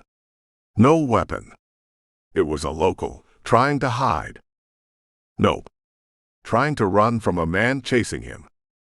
I had a clear shot and dropped the intruder, then moved on.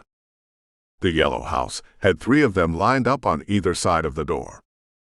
They shot around the corner, shot up the stairs, trying to keep their bodies shielded by the walls from whoever was fighting back from the inside. It didn't work. I lined up and did a quick connect the dots, a simple bang bang bang that plopped 3 bodies onto the porch. A bullet whizzed by my nose, scraping the tip with line of fire. It sent me spinning to the ground, and another round chewed up the sidewalk where I had just been. I looked up to see a grinning madman running toward me, another one behind him. They fired as they ran, and I was the luckiest sob on the face of the earth, because while it's great to run and shoot in movies, in real life, it just means you're going to miss. Probably. They did. Until they got closer and stopped. Took careful aim. And dropped. Meat sacks with their strings clipped. More guards from the community swarmed out of the buildings. Armed and armored. They swept through the streets, cleaning up the invaders, clearing up the stragglers. They ignored me as they marched past. Either because I was unarmed, or because they recognized me. I didn't know. All I know is my nose hurt. I reached up and almost started crying. It was still there. Most of it. A chunk of the tip was scraped away. Still bleeding, turning my hand into a crimson mess. Then Anna was there, trying to smother me with a rag to stop the bleeding. Brian lifted me up, the boy under the other arm, and Tyler helping. They carried me into the yellow house while the fighting wound down outside. 27. Chapter 27. Smell this, said Bem. Tyler and the boy giggled. I did not. I can still use it, I said. Not right now, she reminded me. She was right. I had a patch of gauze packed tight around my nose, which made smelling anything difficult. And I still had some trouble hearing. I had to look at people while they talked to me. I wondered how much of it was reading lips. But it might mean I wouldn't overhear any more conversations over campfires. Brian came in with Peg. We're ready, he said. Our modified bus waited on the end of the street that wasn't designed for cars. It was a concession by the ambassador for our help. He was waiting as we marched out and shook my hand. We have had trouble like this before, he told me. Not your fault. It is always the way. People will want what we have. But it's still safe. Tell that to Stroud, I almost said. But if it happened before, then they had lost people before. The guards had chased the rest of the men into the woods and lost some of them. We didn't have a count of how many, but Anna knew a couple of faces, which meant they were her husband's group. They might chase us still, or lay in an ambush. We would have to be careful. Last chance, I said to Brian before I got on the bus. He just shook his head and shoved me up the stairs. I settled into a seat in the middle and looked around at my group. I had wanted them to stay behind walls and locked gates, but they weren't any safer in there than they were right here with me. There were still threats out here. Too many of them. The man chasing us. And whatever we might find. But we were going to find it together.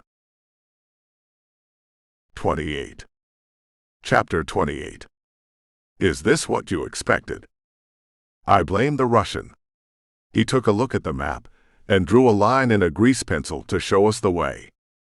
It avoided the interstate and major roadways. How he knew about it, I'll never know.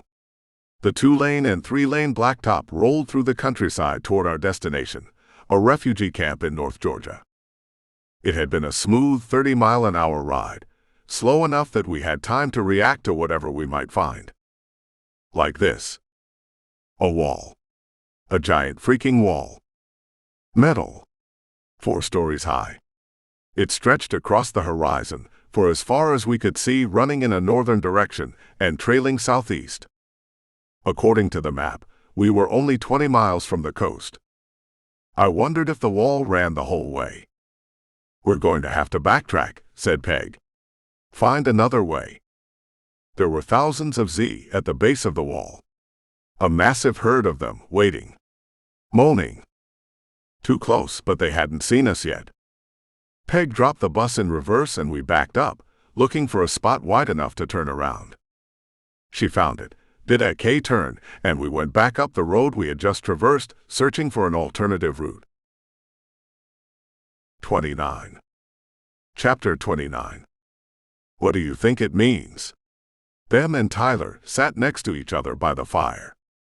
We found a great spot to camp in a campground by a lake. The North Georgia pines carpeted the earth with soft brown needles which crackled, popped, and let out a fragrant pine-scented smoke as she fed them into the fire. I have an idea, Brian told me as we pulled into the parking lot.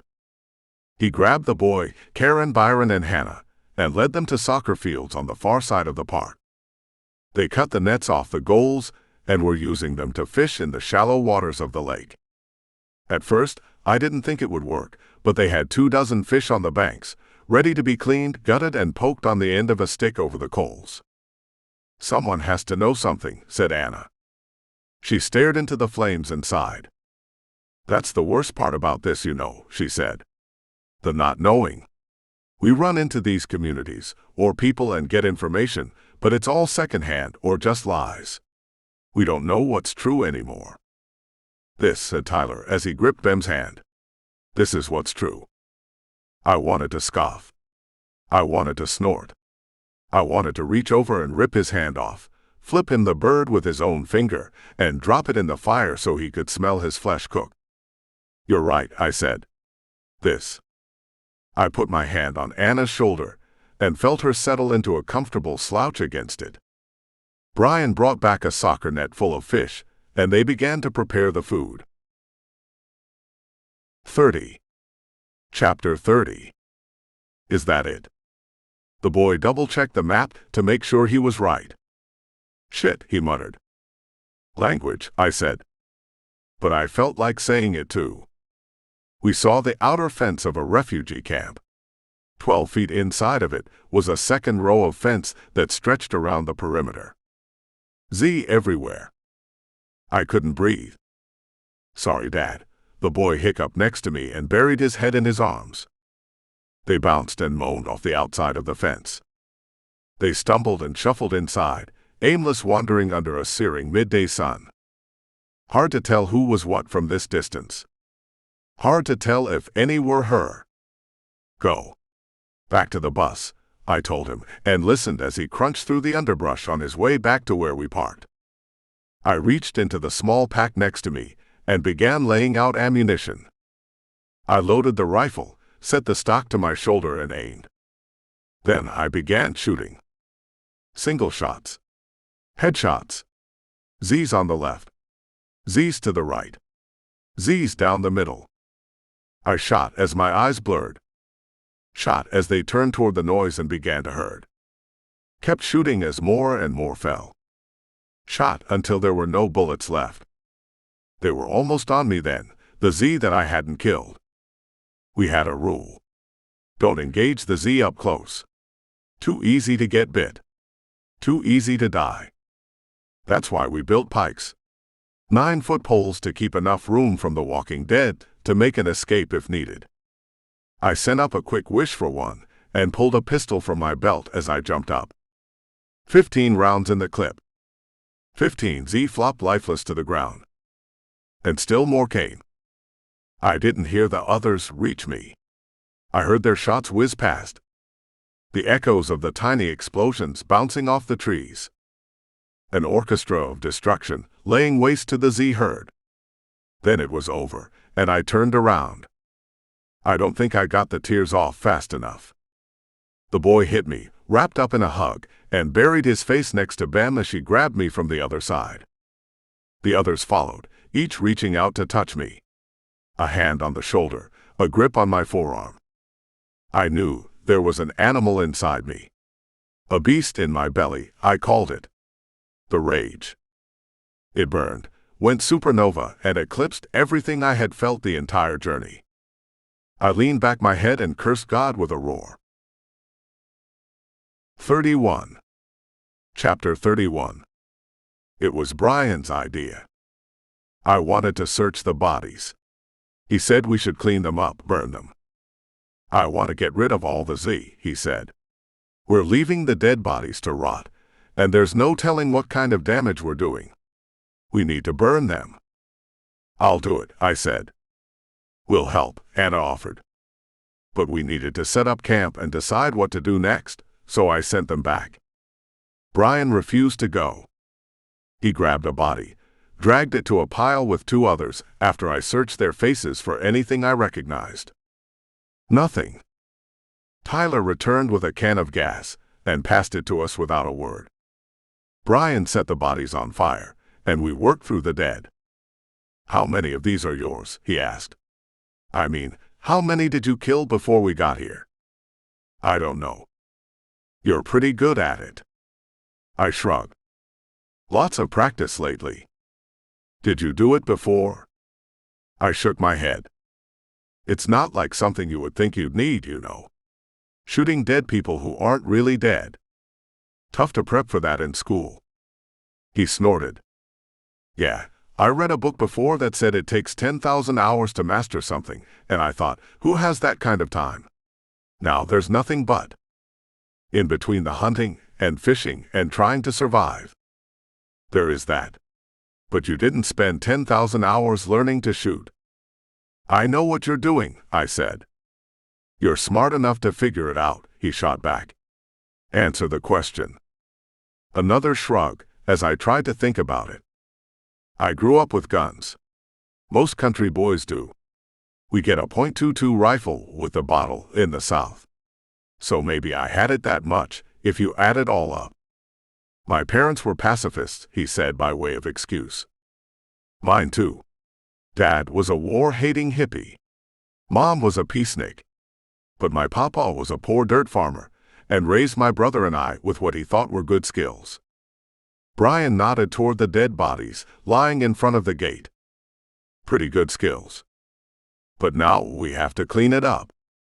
He followed me down the road, our feet crunching in the gravel as we trekked toward the fallen zombies. The stench hit us first, a sickly sweet malaise of rotting flesh and spilled gore. Like a run-over skunk baking in a noonday sun. He gagged first. I just didn't want a leg to slick off in my hands when I reached down to drag it back to the pile. You think if people spent those 10,000 hours practicing kindness, the world would be different. It was tough to understand him through the dry heaves, but I got his point. That's a campfire question, I told him. We need a couple of cold beers to ponder the possibilities of a better world. The leg didn't come off, though the shoes were squishy with unnamed juices. It's just due, I told myself. Walked through a puddle, stood in a creek. I was going to wash my hands for 10,000 hours after this. Brian let me drag the first body back and return. 1 million people, he retched. Doing one act of kindness each day. You think that kind of thing would resonate with the universe? Maybe we should be practicing that. I pondered it as another zombie let me have his leg in a wet pop. I adjusted my grip onto the frayed and tattered pants and pulled harder. Lucky for me, they weighed practically nothing. Just skin over bones, ripped and flayed flesh, and a virus that made them walking dead. We stacked the bodies in the fire and kept going back for more. I froze. Brian saw me and glanced around, dropping the arms of the dead he was hauling. He reached for his gun. I pointed. It's a sign, he said. What does it mean? Get the kids. He stared at me for a moment, but the look on my face must have given him pause. He ran toward the bus, and 5 minutes later ran back with Bem and the boy. They stopped next to me and stared. Bem couldn't keep the tears from her eyes. It couldn't be, said the boy. What does NSB mean? Asked Brian. New Smyrna Beach, Bem sobbed.